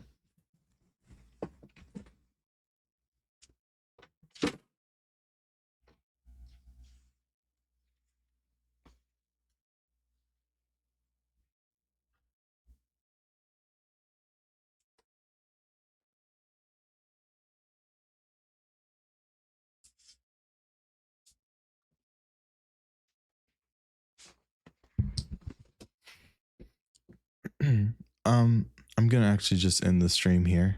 I hope everyone enjoyed it, and if you'll leave a like or a follow, I'd be happy to help more.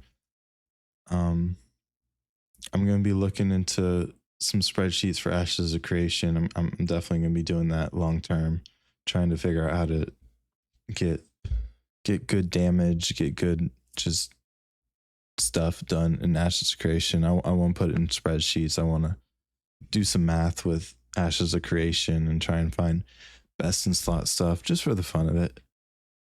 So if you'd be interested in more of that, or if you want to play Ashes of Creation together, leave me a follow, subscribe to me on YouTube, and we'll chat later. You can expect me to stream nighttime, Eastern Standard Time, like later in the night, or kind of in the early evenings. We'll see. I don't know, any other things I should be saying before I log off on stream? All right, well, God bless y'all.